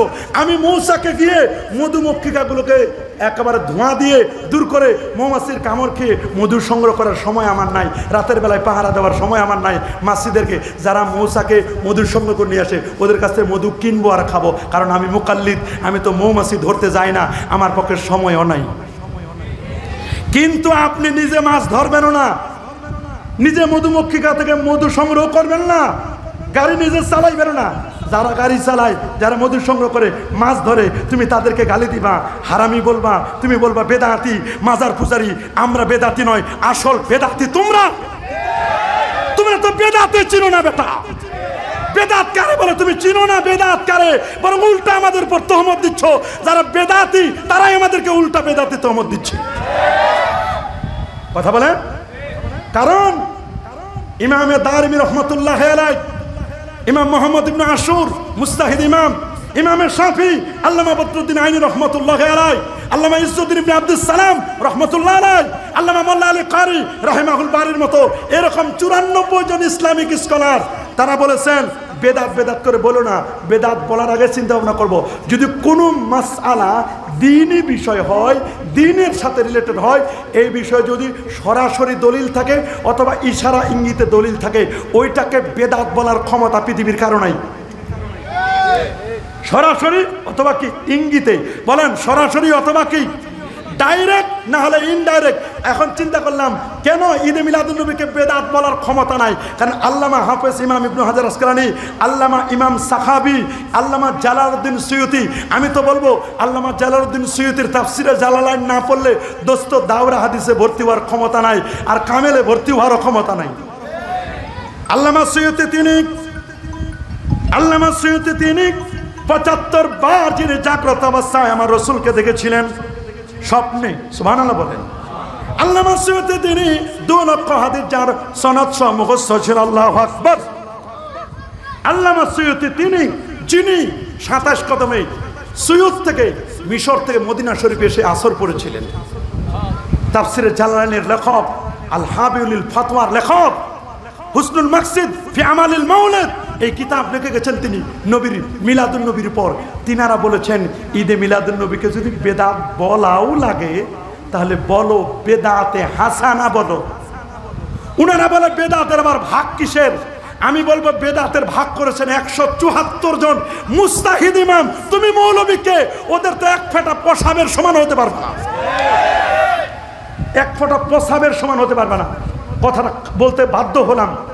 ওদের চুল পশম টসম কিছু না, ওদের এক ফোঁটা পেশাবের সমান হতে পারবে না, আমিও পারবো না। ওদের পা ছুঁয়ে সালাম করার যোগ্যতা আমাদের নাই। ইনারা বলেছেন বেদাতকে 2টা ভাগ করে, মাহমুদা মাজমুমা। তাহলে ঈদে মিলাদুন নবীকে বেদাত বলতে গেলে সর্বোচ্চ বলতে পারো আল বেদাতুল হাসানা, উত্তম বেদাত। আল্লাহু আকবার বলেন। প্রশ্ন হচ্ছে ঈদ কি না এটা? সুবহানাল্লাহ বলেন। আর রাসাইলুল কুবরা 52 এবং 53 পৃষ্ঠার মধ্যে ইমাম ইবনু আব্বাস রুনদি মালিকি 792 হিজরি আলেম তিনি বলেছেন, শোনো, আন্নাহু ঈদুম মিন আয়াদিল মুসলিমিন, নবীর জন্মদিনটা এটা মুসলমানদের জন্য সর্বোত্তম ঈদ। আমি বলি নাই, মালিকি মাযহাবের ইমাম 792 হিজরির আলেম, মালিকি মাযহাবের একজন প্রসিদ্ধ মুস্তাহিদ ইমাম, তিনি বলেছেন এই নবীর জন্মদিন এটা সকল ঈদগুলোর মধ্যে শ্রেষ্ঠতম ঈদগুলোর একটা। আল্লাহু আকবার বলেন। বলবেন হুজুর আর কে বলেছেন? ইমাম ইবনু জাজারি 833 হিজরি আলেম, তিনি বলেছেন ফারাহিমাল্লাহু উমরান ইত্তাখাযা লায়ালি শাহরা মাউলিদিহিল মুবারাক আয়াদান। তিনি বলেছেন নবীর জন্মদিনকে ঈদ। 833 হিজরি আলেম বলেছেন শাইখুল ইসলাম ইমাম খারাশি রাহিমাহুল্লাহ 1101 হিজরি আলেম, তিনি বলেছেন লিআন্নাহু মিন আয়াদিল মুসলিমিন, এটা মুসলমানদের জন্য ঈদের দিন। আল্লাহু আকবার বলেন। আরো জোরে আল্লাহু আকবার। আল্লামা ইমাম আব্দুল হক মুহাদ্দিস দেলবি তিনি বলে দিয়েছেন এই কথা, মা সাবাতা মিনাস সুন্নাহ ফি আইয়ামিস সানা 274 পৃষ্ঠায়। তিনি যদি ঈদ বলতে পারেন, আপনি আমি আর কে কি পরিচয়? সুতরাং ভেজাল করবেন না। শরহ মুকাদ্দিমাতুল কুরতুবিয়ার 241 পৃষ্ঠায় নবীর জন্মদিনকে ঈদ বলেছেন। আত্তিবরুল মাসবুকের 14তম পৃষ্ঠায় নবীর জন্মদিনকে ঈদ বলেছেন। আল মাওয়াহিবুল লাদুনিয়া প্রথম খণ্ড 148 পৃষ্ঠা ইমামে কাস্তাল্লানি আমার নবীর জন্মদিনকে ঈদ বলেছেন। তাহলে ঈদ বলতে কোনো বাধা আছে? বলেন আরো জোরে, কোনো বাধা আছে? কোনো বাধা নাই। ঈদ শব্দটি নিয়ে আমরা বললাম। আসেন এবার মিলাদ। বলেন কি? আমি পরশুদিন ওই যে মুফতি আমার একটা হাদিসের ভুল ধরেছিল, দেখলাম একটা জায়গায় বক্তব্য দিচ্ছে, কয় মিলাদুন নবী তো আমরা মানি। এখন দেখলাম আস্তে আস্তে করে আইতেছে, কয় মানি, কিন্তু কাইফিয়তটা পদ্ধতিটা কেমন হবে এটা আমরা নবীর পদ্ধতিতে করব, সাহাবীর পদ্ধতিতে করব, তাবে তাবিন যেভাবে ঈদে মিলাদুন নবী পালন করছে ওইটা করব। বলি বেশ ভালো কথা। তুমি আমি কেউ নবীর যুগে ছিলাম? সাহাবীর যুগে, তাবির যুগে, তাবে তাবিনদের যুগে ছিলাম না। উনারা বলে দিয়েছেন মিলাদুন নবীটা কেমন করে হবে। আল হাবিলুল ফতোয়া, বৈরতের সাপ, লিবানন, দারুল ফিক, প্রথম প্রকাশ 1424, প্রথম পৃষ্ঠা 200, প্রথম খণ্ড 221 পৃষ্ঠার মধ্যে মিলাদুন নবীটা কেমন হবে উনি একটা যুক্তি দিয়ে দিয়েছেন সুন্দর করে। উনি একটা রূপটা দিয়েছেন, হুয়া ইজতিমাউন নাস ওয়া কিরাআতু মা তায়াসসারা মিনাল কুরআন ওয়া রিওয়ায়াতুল আখবার আল ওয়ারিদা ফি মাবদা আমরিন নবী সাল্লাল্লাহু আলাইহি ওয়াসাল্লাম ওয়া মা ওয়াকা ফি মাউলিদিহি মিনাল আয়াত। তিনি বলেছেন মিলাদুন নবীর রূপটা কেমন? কোরআন মাজিদ হতে কিছু তেলাওয়াত করা। আপনারা বলেন তো, আমরা যখন মিলাদুন নবী উদযাপন করি আমরা কি কোরআন মাজিদ থেকে তেলাওয়াত হয়েছে না? কথা বলেন হয় না? মা কানা মুহাম্মাদুন আবা আহাদিম মির রিজালিকুম কি তেলাওয়াত হয়? সূরা ফালাক নাস হয়, সূরা ইখলাস হয়, এগুলো তেলাওয়াত হয়। নবীর প্রতি বেশি বেশি দরুদ এবং সালাম পড়া। 3 কাসিদা এবং নাতে রসুল পড়া। 4 নাচ সন্ধ্যা করা। 5 অধিক পরিমাণে সিরাত পাঠ করা। 6 দান সদকা করা। 7 মিলাদ মাহফিল করা। 8 কুইজ প্রতিযোগিতার আয়োজন করা। 9 সেমিনার সিম্পোজিয়াম মাহফিলের আয়োজন করা। যদি বলো এই নামে নবীর যুগে ছিল না, আমরা বলবো তোমাদের সিরাতুন নবী, তোমাদের চিল্লা গাছ 1 সাল 2 সাল 3 সাল এগুলোর বয়স, ইস্তেমা ময়দান, টঙ্গীর ইস্তেমা ময়দান, এটার বয়স তো 100 বছরও পুরা হয় নাই। তোমরা বলে এটা নতুন উদ্ভাবন। আল্লামা সৈয়দ কুকুবরি তিনি এটাকে উদ্ভাবন করেছেন 600 হিজরির পর। 600 হিজরির পর হলে এটার বয়স হয় 800 850 বছর। 850 বছর ভরে সারা পৃথিবীতে আল্লামা ইমাম জাহেদ কাউসারি তিনি বলছেন 12ই রবিউল আউয়াল এটা পালিত হয়ে আসছে 800 850 বছর ধরে। এটা সবাই মেনে নিয়েছে, কেউ বিরোধিতা করে নাই। মুস্তাহিদ ইমামরা বিরোধিতা করছে পুঁটি মাছের মতো যারা লাফায়। কথা বলেন না কেন? যাদের লেখা নাই, পড়া নাই, মিলাদুন নবীর ব্যাপারে কোনো একটা বই পড়াশোনা করে নাই, যারা লাফায় এরা কয়েকটা চুনুপুঠি, এরা কয়েকটা শুধু ফালাফালি করে, লাফালাফি করে, কিন্তু যারা পড়াশোনা করে তাদের কেউ লাফায় না। কথা বলেন, জোরে বলেন। আমি একটু কড়া করে বলে দিলাম এই জন্য, কারণ এটা নবীর ব্যাপারে রিলেটেড। আমি নবীর ব্যাপারে কাউরে ছাড় দিই না। আমার বাবা হলে বাবাকেও ছাড় দিব না, আমার সন্তান হলে সন্তানকেও ছাড় দিব না, আমার ভাই হলে ভাইকেও ছাড় দিব না। আর আলেম ওলামাদের মধ্যে যারা নবীর শানে বেয়াদবি করে তাদের ব্যাপারে তো কোনো প্রশ্ন আসে না। তুমি যত বড় আলেম হও, আমার নবীর ব্যাপারে কোনো ছাড় নাই। হ্যাঁ, তুমি দেখো আমরা নবীর শানে বেয়াদবি করি কিনা, শিরক করি কিনা, বেদাতে সাইয়্যা করি কিনা। কোরআন এবং সুন্নায় শরী বেদাত যদি প্রমাণ করে দিতে পারো, কান ধরে বলতেছি ঈদে মিলাদুন নবী করবো না। তবে ওই ঈদে মিলাদুন নবীকে আমরা ঘৃণার চোখে তাকাই যারা নবীর ঈদে মিলাদুন নবীকে কেন্দ্র করে বড় কেক বানায় আর বলে হ্যাপি বার্থডে টু মোহাম্মদ, মোমবাতি জ্বালায়, হাতের মধ্যে তালু দেয়, নারী তালি দেয়, নারী পুরুষ আবার একসাথে নাচানাচি করে, ফালাফালি করে, আর র্যালির মাধ্যমে নামাজ পড়ে না, নামাজের খবর নাই, র্যালির মাধ্যমে মানুষদেরকে ঢোল তবলা নিয়ে র্যালি করে মিলাদ মাহফিলের মধ্যে চেয়ার সাজায় রাখে, দুধের গ্লাস সাজিয়ে রাখে, আর বলে এটা নবীজি আসবেন, এখানে এসে পান করবেন। এই ধরনের মিলাদুন নবীর সাথে আহলে সুন্নাহ ওয়াল জামাত আমাদের ফুরফুরা সারসিনা সহ ফুলতলি সাবকুবলা সহ হক্কানি আহলে হক আলেমদের সাথে এই ধরনের মিলাদের কোনো সম্পর্ক নাই, নাই, নাই, নাই, নাই, কখনো থাকবে না ইনশাআল্লাহ। ওই ধরনের মিলাদের সাথে আমাদের কোনো সম্পর্ক আছে? আমরা কখনো বলি না যে নবীর জন্য চেয়ার রাখছি, ওই চেয়ারে নবীজি এসে তিনি বসবেন, দুধের গ্লাস খাবেন। এই মিলাদুন নবী আমরা কখনো পালন করি কি বলেন? করি। আপনাকে বুঝতে হবে মিলাদুন নবীটা কি। এটা যদি আপনি না বুঝেন তাহলে তা আপনি বুঝবেন না। শুনুন, ঈদে মিলাদুন নবী এটা যে আমরা ঈদ বলি, কোরআনের ইন্ডিকেট ঈদ শব্দ আছে না? সূরা মায়েদা 114 নম্বর আয়াত, ক্বালা ঈসা ইবনে মারইয়াম আল্লাহুম্মা রাব্বানা আনজিল আলাইনা মাইদাতাম মিনাস সামাই তাকুনু লানা ঈদান লিআউয়ালিনা ওয়া আখিরিনা। এখানে ঈদ শব্দটি ব্যবহার করা আছে ইঙ্গিতে, ঈদ বলতে কোনো বাধা নাই। আরেকটি দলিল যেটি সূরাতুল মায়েদার 3 নম্বর আয়াত, আল-ইয়াওমা আকমালতু লাকুম দীনাকুম ওয়া আতমামতু আলাইকুম নি'মাতি ওয়া রাদিতু লাকুমুল ইসলামা দীনা। আল্লাহু আকবার। আর যেমন আল্লাহু আকবার বলবেন হুজুর এটি কথাকার হাদিস। এই আয়াতে কারিমাকে কেন্দ্র করে সহিহ বুখারীর প্রথম খণ্ড 24তম পৃষ্ঠার 45 নম্বর হাদিসের মধ্যে স্পষ্ট করে বলা হয়েছে, আন উমর বিন খাত্তাবি রাদিয়াল্লাহু তাআলা আন্না রাজুলাম মিনাল ইয়াহুদ। শুনুন, উমর ইবনুল খাত্তাব রাদিয়াল্লাহু তাআলা বসা, হযরত ওমর যিনি 31 লক্ষ বর্গমাইলের শাসক ওমর, উনি যেই পথে চলেন শয়তান বলে সরি, এই পথে যাওয়া যাবে না, এই পথে হযরত ওমর চলেন। আল্লাহু আকবার বলেন। রাসূলুল্লাহ বলেন, ওমর আমি তোমার নামে জান্নাতে সিট বরাদ্দ দেখে আসলাম, দেখলাম তোমার নামে একটা প্রাসাদ বরাদ্দ করা হয়েছে, এটা ওমর তোমার জন্য বরাদ্দ। আমরা হযরত ওমরের শাসন যেমন ছিল, বর্তমান যুগে হযরত ওমরের মতো একজন শাসক দরকার। কথা বলেন কি বলেন? এরকম একজন শাসক হলে যত ভেজাল আছে সব ভেজাল মুক্ত করে হযরত ওমরের ডান্ডা দিয়ে সব সোজা করে দিতেন। আল্লাহু আকবার বলেন। তবে আমাদের বিশ্বাস আগামীর বাংলাদেশ কোরআন এবং সুন্নাহর বাংলাদেশ, আগামীর বাংলাদেশ আলেম ওলামার বাংলাদেশ, আগামীর বাংলাদেশ পীর মাশায়েখদের বাংলাদেশ। তবে আপনাদেরকে ঐক্যবদ্ধ হতে হবে। আলেম ওলামারা যদি এখন ঐক্যবদ্ধ না হতে পারি, আমাদের পায়ের তলায় মাটি থাকবে না। কথা বলে কে কোন ঘরানার আলেম, কে কওমি, কে আলিয়া, কে সরকারি, কে কোন দলের, এটা দেখবো না। আমাদের কলেমা এক, নবী এক, রাসূল এক, আল্লাহ এক। এই প্ল্যাটফর্মে তাআলাউ ইলা কালিমাতিন সাওয়াইন বাইনানা ওয়া বাইনাকুম আল্লা না'বুদা ইল্লাল্লাহ ওয়া লা নুশরিকা বিহি শাইআ, এই স্লোগানকে সামনে রেখে, তাওহীদের সালাতের কলেমাকে সামনে রেখে আমরা এখন ঐক্যবদ্ধ হতে পারি কি পারি না? এখন আমাদের সময় আছে। মুসলমান যদি অনৈক্য করো, পায়ের তলায় জায়গা থাকবে না।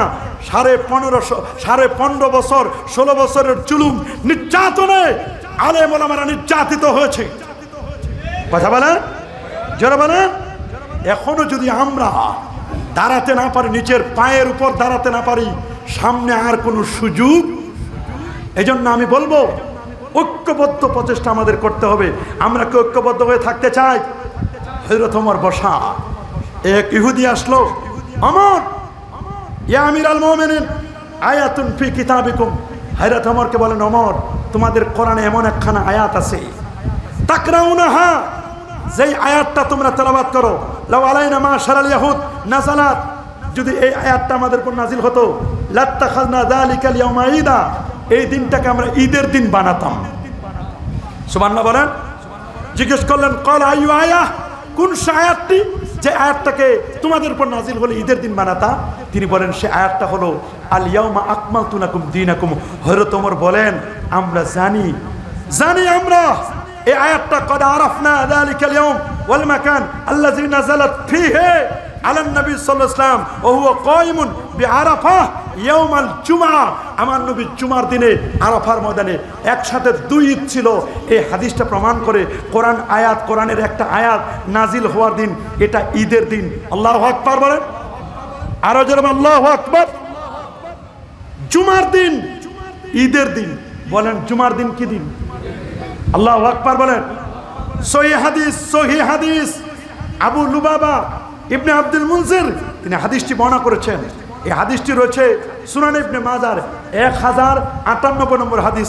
আল্লাহর হাবিব বলেন, ইন্না ইয়াউমাল জুমাতি সাইয়্যিদুল আইয়াম, নিশ্চয় জুমার দিন সপ্তাহের শ্রেষ্ঠতম দিন।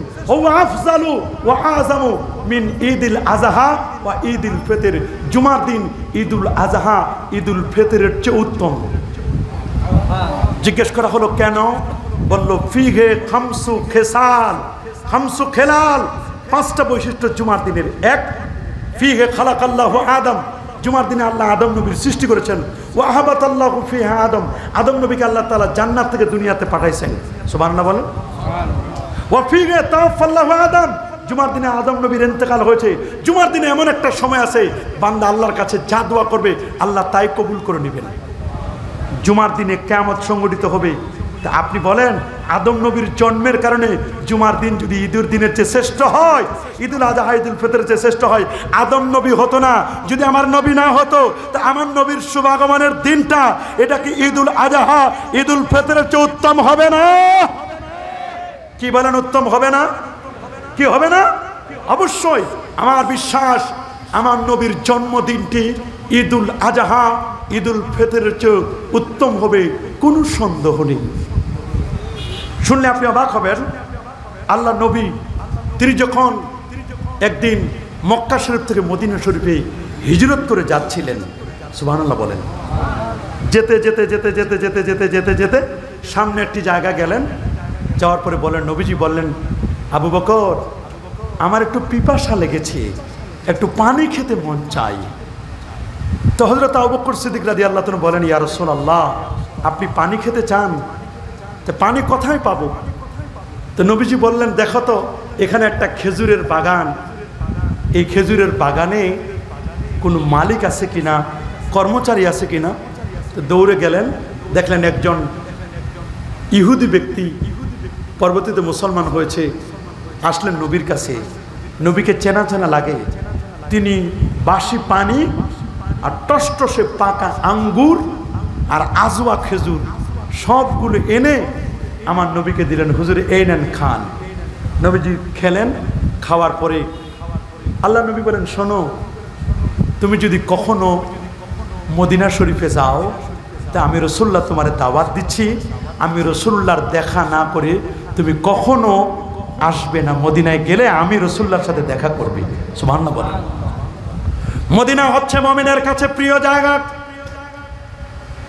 ভালো লাগার জায়গা মদিনা, ভালোবাসার জায়গা মদিনা।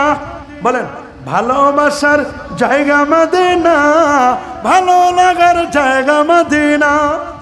মুমিনের কাছে সবচেয়ে প্রিয় জায়গাটার নাম হলো মদিনা আল মুনাওয়ারা। আল্লাহু আকবার।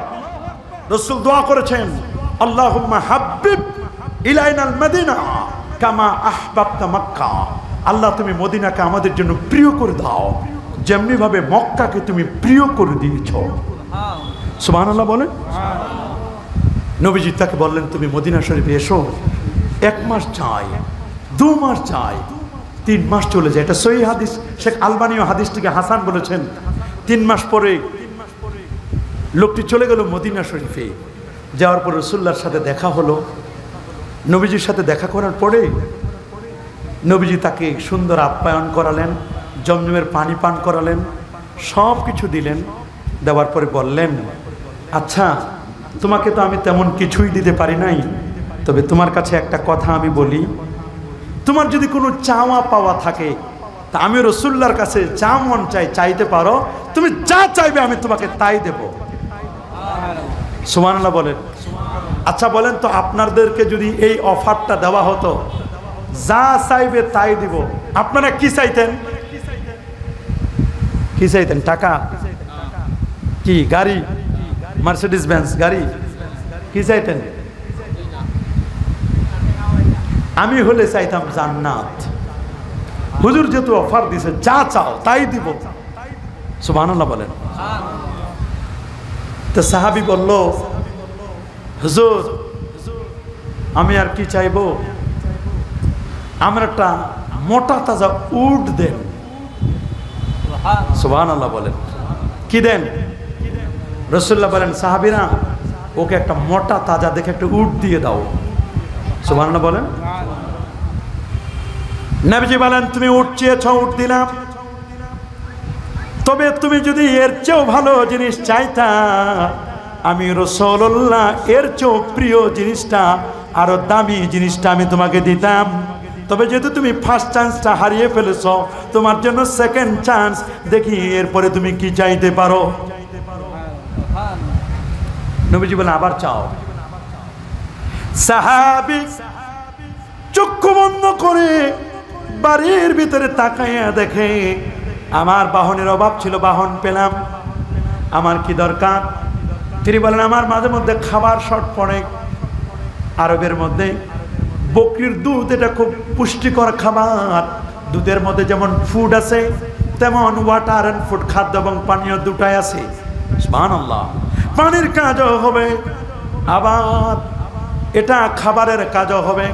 দুধ হলো ইলমে শরিয়াত, দুধের ভিতরে স্বর এটা। ঘি মাখন জুবদাং, এটার নাম হলো ইলমে মারিফত। আগে দুধ, তারপর ঘি মাখন স্বর। দুধ ছাড়া যেমন ঘি মাখন হয় না, ইলমে শরিয়াত ছাড়া তেমন ইলমে মারিফত কল্পনা করা যায় না। আল্লাহু আকবার। আরে বাবা শোনো, নবীর জন্ম যেমন পবিত্র, আমার নবী যেমন পবিত্র বংশে জন্ম নিয়েছেন, নবীর সাথে রিলেটেড বিষয়গুলো সব পবিত্র, পুত পবিত্র। আপনার আমার রক্ত খাওয়া হারাম, কিন্তু নবীর রক্ত পান করার কারণে সাহাবী জান্নাতি হয়েছিলেন। আপনার আমার থুতু খাওয়া হারাম, আপনার আমার পেশাব পান করা হারাম। নবীর পেশাব পান করে লোকটির জীবনটা পরিবর্তন হয়ে গেছিল। নবীর থুতু এগুলো নিয়ে সাহাবায়ে কেরাম ফকিরের মতো চেহারায় মেখে দিত। আল্লাহু আকবার। নবী বলেন, সেকেন্ড চান্স দিলাম, দেখি কি চাইতে পারো। বলল, হুজুর আমার একটা বকরি দেন। বকরি কি দেন? নবীজি তাকে একটা মোটা তাজা বকরি দিলেন, দুধওয়ালি বকরি। এটা পেয়ে সে মহা খুশি। নবীজি বলেন, আমি যেটা দিতে চাইছি সেটা তুমি এখনো চাইতেই পারো নাই। সুবহানাল্লাহ বলেন, আল্লাহু আকবার বলেন।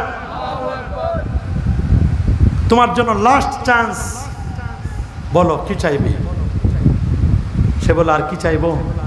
তৃতীয়বারে লাস্ট চান্স এটা দিছে, হুজুর ইতিনি কালবান, আমার একটা কুকুর দেন। হুজুর আমি এমন জায়গায় থাকি, আমার বাড়িটা পাহারা দেওয়ার জন্য র্যাবও নাই, পুলিশও নাই, সেনাবাহিনীও নাই। আনসার তো যে বেজাল করে তা তো মুশকিল, কিছুই নাই। হুজুর আমার বাড়িটা পাহারার জন্য একটা প্রশিক্ষণপ্রাপ্ত কুকুর দরকার, আমার একটা কালবে মুআল্লাম প্রশিক্ষণপ্রাপ্ত কুকুর দেন। সুবহানাল্লাহ বলেন। কিন্তু কুকুর যদি কেউ শখের বশবর্তী হয়ে লালন পালন করে, রাসূল বলেন, মানিকতানা কালবান নুকেসা মিন আমালিহি কিরাতান, যে শখের বশবর্তী কুকুর লালন পালন করবে তার আমলনামা থেকে 1 কিরাত উহুদ পরিমাণ সওয়াব আল্লাহ কেটে দিবেন। তবে ঘরবাড়ি পাহারা দেওয়ার জন্য, ক্ষেত খামার পাহারা দেওয়ার জন্য, বাড়ি পাহারা দেওয়ার জন্য কুকুর পালন করা জায়েজ আছে।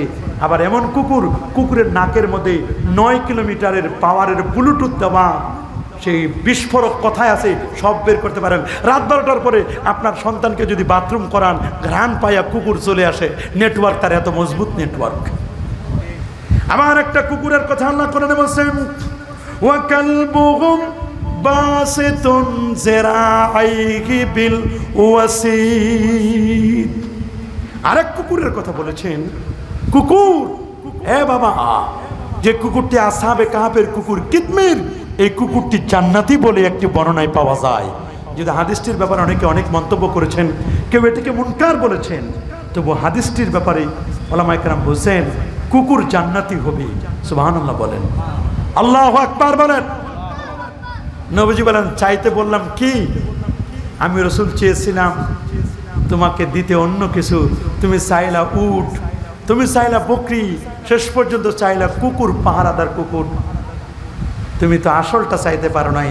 সাহাবীরা, ও যদি বনি ইসরায়েলের বুড়ির মতো চাইতো, আমি তারে সেটাই দিতাম। আজুজে বনি ইসরাইল, ওটা সে চাইতে পারে নাই। সাহাবীরা বলল, হুজুর বনি ইসরায়েলের বুড়ি কি চেয়েছিল আমরাই তো জানি না, তা আমরা কেমনে বলবো? হুজুর আপনি একটু বলেন। কই, যখন ইউসুফ আলাইহিস সালাম মিশরের 7 বছর 7 মাস 7 দিন 7 ঘন্টা 7 মিনিট 7 সেকেন্ড জেলখানায় ছিলেন, 14 বছরের বাজেট পেশ করেছিলেন, ফাইন্যান্স মিনিস্টার ছিলেন, অর্থমন্ত্রী দায়িত্ব পালন করেছিলেন হযরত ইউসুফ আলাইহিস সালাম মিশরের। ইউসুফ আলাইহিস সালাম যখন ইন্তেকাল করলেন, ইন্তেকালের আগে তার অনুসারীদেরকে ওসিয়ত করে গিয়েছিলেন, আমি ইউসুফ যদি মারা যাই, আমার দেহটা তোমরা, আমার বাবা ইয়াকুব ফিলিস্তিনের, ওখানে আমার বাবা আছে, আমার দাদা ইসহাক, আমার পরদাদা ইব্রাহিম আলাইহিস সালাম, এরা আছে, এদের কাছে তোমরা আমার লাশটা, আমার দেহটা ওইখানে দাফন করবে। তবে যতদিন তোমরা মিশরে থাকবে, আমার দেহটা মিশরের জমিনে থাকবে। তোমরা যেদিন মিশর ছেড়ে চলে যাবে, মিশরের রাজ্যের পরিবর্তন হবে, জুলুমের অবসান, যখন ভালো মানুষ চলে গিয়ে যখন জালেমরা আসবে, তখন আমাকে তোমরা থাকতে পারবে না, তোমরা যখন মিশর ছেড়ে চলে যাবে আমাকেও নিয়ে যাবে, যদি আমাকে নিতে না চাও তাহলে তোমরা মিশর ছেড়ে চলে যেতে পারবে না। ওরা মনে করছিল এটা সিম্পল।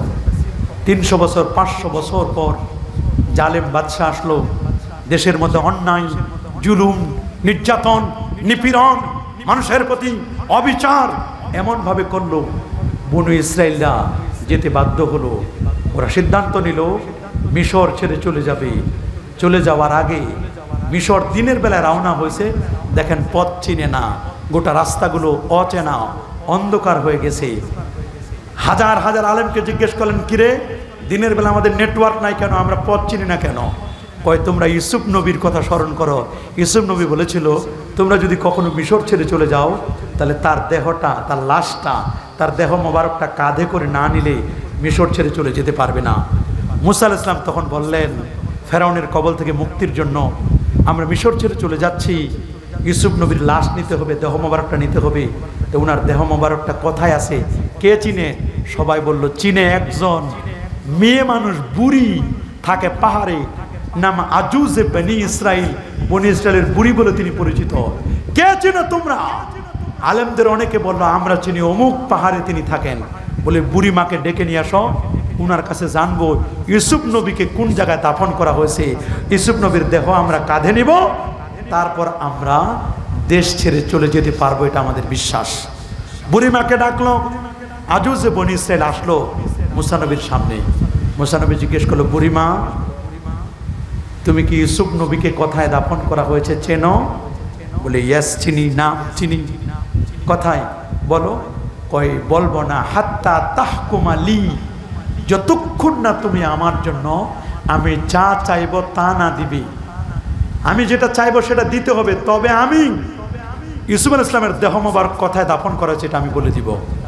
হযরতে মুসা কালিমুল্লাহ বললেন, ঠিক আছে তুমি যা চাইবে আমি তাই দেব, কোনো সমস্যা নাই। সুবহানাল্লাহ বলেন। বলে আপনি ঠিকঠাক বলতেছেন? বলে হ্যাঁ। মুসা আলাইহিস সালাম বললেন, তুমি যা চাইবা তাই দেব, চাও দেখি কি চাইতে পারো। আজুজে বনি ইসরাইল বুড়িমা বলল, ওগো মুসা কালিমুল্লাহ, আপনার অনেক প্রশংসার কথা শুনেছি, আজকে আপনি মিশর ছেড়ে চলে যাচ্ছেন, মিশরে আপনাদের আধিপত্য অনেক ছিল। আপনার পূর্বে নবী ইউসুফ আলাইহিস সালাম এই মিশর রাজ্য পরিচালনা করেছিলেন, 14 বছরের বাজেট দিয়েছিলেন। আজকেও নবী ইউসুফ আলাইহিস সালাম তিনি মিশরে আছেন, মিশর ছেড়ে চলে যান নাই, তবে তিনি জমিনে নয়, তিনি মাটির নিচে, পানির নিচে আছেন। এই ঠিকানা কেউ না জানলে আমি বুড়িকে আমার আল্লাহ আমাকে জানাই দিয়েছেন, আমি জানি ইলহামের মাধ্যমে আল্লাহ আমাকে জানাই দিয়েছেন। মুসা আলাইহিস সালাম বললেন, বলো।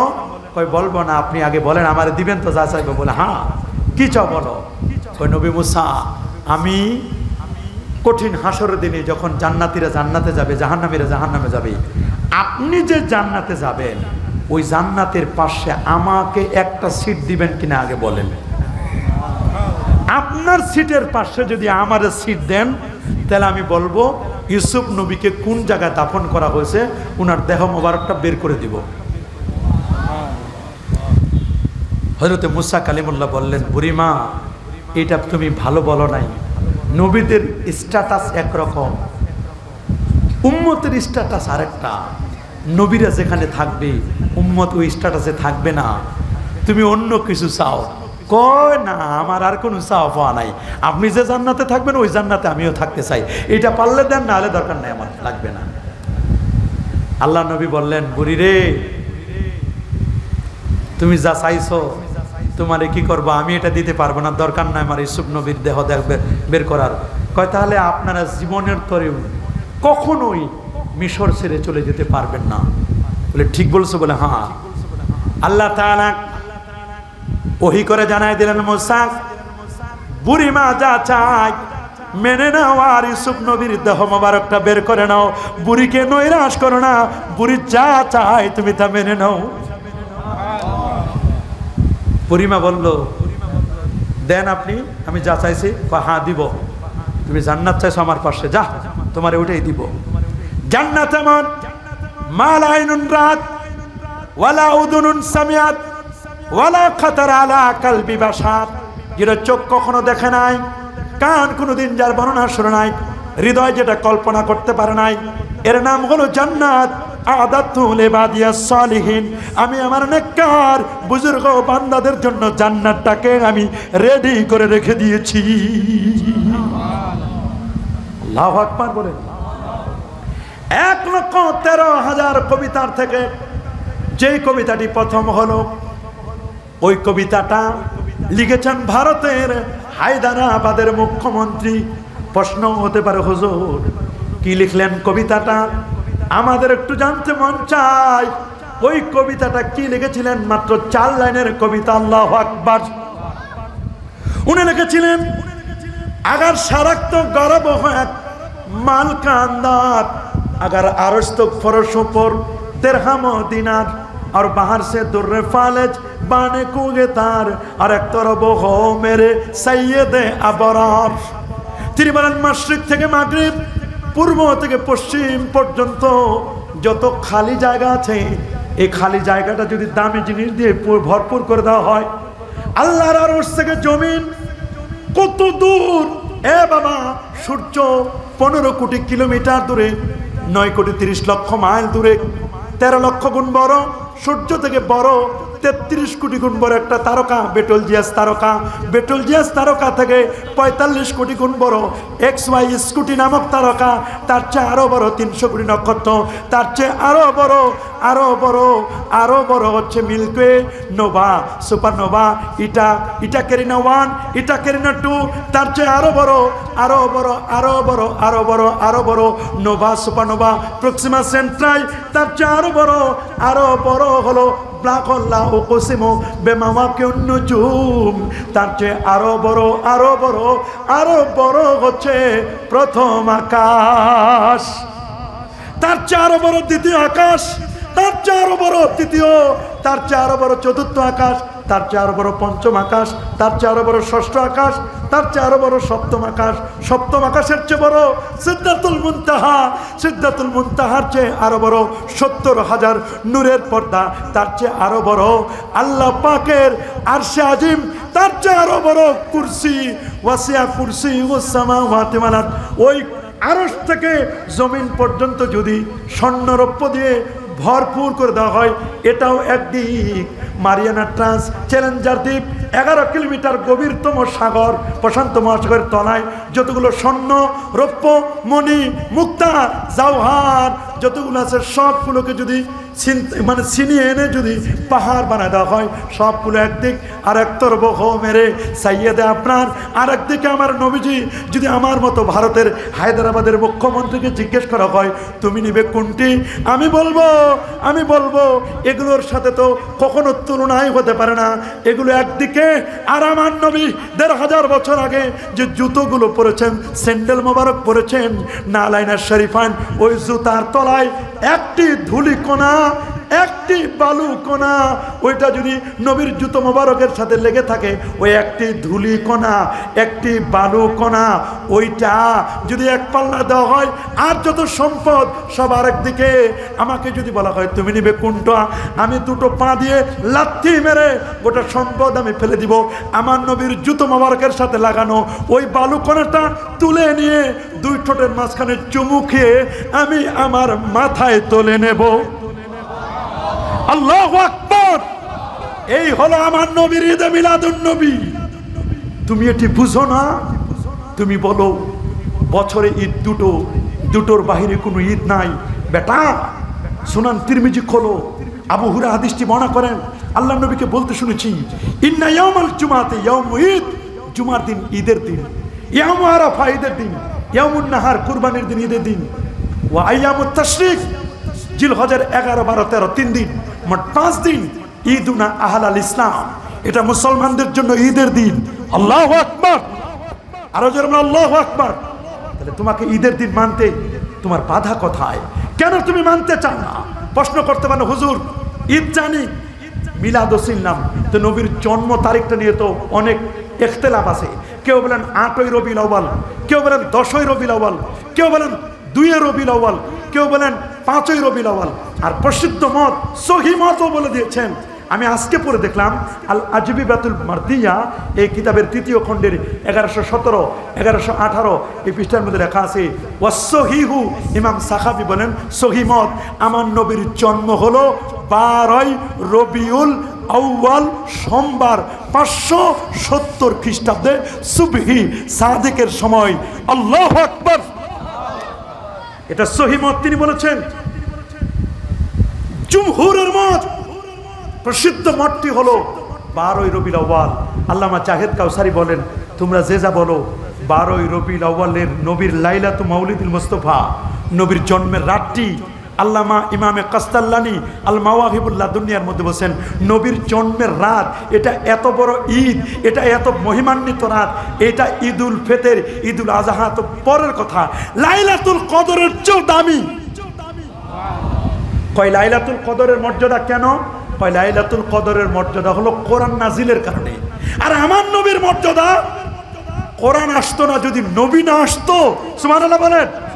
কোরআন পেয়েছি আমার নবীর কারণে, বলেন না কোরআন পেয়েছি কার কারণে? তাহলে যেই মাসটিতে আমার নবী এসেছেন সেই মাসের মর্যাদা, যে রাতটিতে নবী এসেছেন সেই তার মর্যাদা অনেক বেশি। প্রশ্ন করতে পারেন হুজুর মিলাদুন নবী খালি আপনারা পালন করেন? না রে বাবা, শায়েখ সাইদ ফুদা হাফেজাহুল্লাহ জার্মানের শায়েখ তিনি ঈদে মিলাদুন নবী পালন করেছেন। শায়েখ আলী জুমা হাফেজাহুল্লাহ মিশরের তিনি ঈদে মিলাদুন নবী পালন করেন। শায়েখ ইউসুফ আল কারজাবি যিনি কাতারের শায়েখ তিনি ঈদে মিলাদুন নবী পালন করেন। শায়েখ আব্দুল কাদের আল হুসাইনি হাফেজাহুল্লাহ সিরিয়ার আলেম তিনি ঈদে মিলাদুন নবী পালন করেন। শায়েখ শরীফ হাতেম আল আওয়ানি হাফেজাহুল্লাহ সৌদি আরবের বড় আলেম তিনি ঈদে মিলাদুন নবী পালন করেন। শেখ আহমদ ওমর হাসেম উনি এখনো বেঁচে আছে, মিশরের 1 লক্ষ হাদিস যার সিনাই মুখস্থ, রাসূলুল্লাহর জিয়ারত পেয়েছেন। আল্লাহু আকবার। উনি বলছেন ইহতিফাল বিমাউলিদিন নবী, নবীর ঈদে মিলাদুন নবী পালন করা এটা উত্তম হবে। আহা, শেখ সাইদ বিন আলী আল আসরি হাফেজাহুল্লাহ ইয়ামানের শেখ হাবিব আলী আল জিফরি এরা বলেছেন ঈদে মিলাদুন নবী পালন করেন, কোনো আপত্তি নাই। তবে ঈদে মিলাদুন নবীর ব্যাপারে ওই সমস্ত কাজ বেদাত। যারা মিলাদুন নবী উদযাপনকে শরীভাবে জরুরি মনে করে, আমরা কি ঈদে মিলাদুন নবীকে জরুরি মনে করি? কথা বলেন, জরুরি মনে করি না। যারা বাদ্যযন্ত্র ব্যবহার করে এটা আমরা পছন্দ করি না। বেপরদাগিরি, অর্থ বিকৃত কাসিদা পাঠ করে, রাসূলুল্লাহর জন্য চেয়ার রাখে। আমি আগে বলেছি এই ধরনের ঈদে মিলাদুন নবীর সাথে আমাদের কোনো সম্পর্ক, যারা বলেন সম্পর্ক নাই। এই ধরনের ঈদে মিলাদুন নবী আমরা কখনো পালন করব? আমি সংক্ষেপে দলিলগুলো শুধু বলে যাচ্ছি। কোরআন কারিমের ইশারাতান যে দলিলগুলোকে কেন্দ্র করে আমরা ঈদে মিলাদুন নবী পালন করি সেটা হচ্ছে, প্রথম দলিল সূরাতুল ইউনূস 58 নম্বর আয়াত, কুল বিফাদলিল্লাহি ওয়া বিরহমাতি ফাবিযালিকা ফালিয়াফরাহু হুয়া খায়রুম মিম্মা ইয়াজমাউন। এটা দলিল দিয়েছেন আল্লামা শিহাবুদ্দিন মাহমুদ আলুসি, তিনি তাফসিরে রুহুল মাআনিতে তিনি 6ষ্ঠ খণ্ডের 103 পৃষ্ঠার মধ্যে দলিল দিয়েছেন। আল্লাহু আকবার। 2 নম্বর কোরআনিক দলিল ওয়াযাক্কিরহুম বিআইয়ামিল্লাহ, সূরা ইব্রাহিমের 5 নম্বর আয়াত দিয়ে দলিল দিয়েছেন আল্লামা সাইয়্যিদ হাওয়া বলছেন ওয়াযাক্কিরহুম বিআইয়ামিল্লাহ আই নিয়ামিল্লাহ ইন্না ইয়াউমা মিলাদিহি, নবীর জন্মদিনটা এটা নিয়ামুল্লাহর অন্তর্ভুক্ত, আইয়ামুল্লাহর অন্তর্ভুক্ত। আল্লাহু আকবার বলেন। 3 নম্বর দলিল সূরাতুল হিজর 72 নম্বর আয়াত, আল্লাহ বলেন লামরুকা ইন্নাহুম লাফি সাকরাতিহিম ইয়ামাহুন। আল্লাহ তাআলা আমার নবীর জন্মের কসম করেছেন, নবীর বয়সের কসম করেছেন, 63 বছর হায়াতের কসম করেছেন। আল্লামা সুয়ুতি এই আয়াত দেয়া মিলাদুন নবী প্রমাণ করেছেন। শুধু তাই নয়, সূরা আলে ইমরানের 81-82 নম্বর আয়াত, ওয়াইদা আখাযাল্লাহু মিসাকান নাবিয়িন, এই আয়াতটা আমরা ইশারাতান দলিল দিয়ে থাকি। আমরা দলিল দিয়ে থাকি সূরাতুল হুদের 120 নম্বর আয়াত, ওয়া কুল্লান নাকুসু আলাইকা মিন আম্বাইর রাসূল মা নুসাব্বিতু বিহি ফুয়াদাক, এই আয়াতটা আমরা দলিল দিয়ে থাকি। দলিল দিয়ে থাকি সূরাতুত তাওবার 128 নম্বর আয়াত, লাকাদ জাআকুম রাসূলুম মিন আনফুসিকুম, নবীর শ্রেষ্ঠ বংশে জন্ম নিয়েছেন, এটা দিয়ে আমরা দলিল দিয়ে থাকি।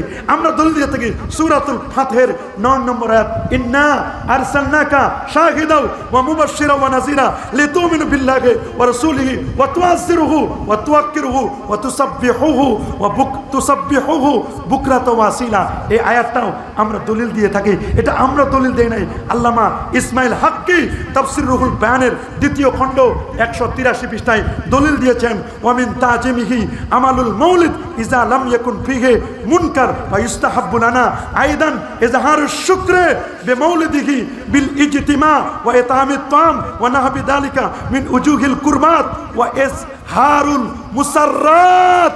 ইমাম ইসমাইল হাক্কি তিনি দলিল দিয়েছেন তুমি আমি মৌলবী।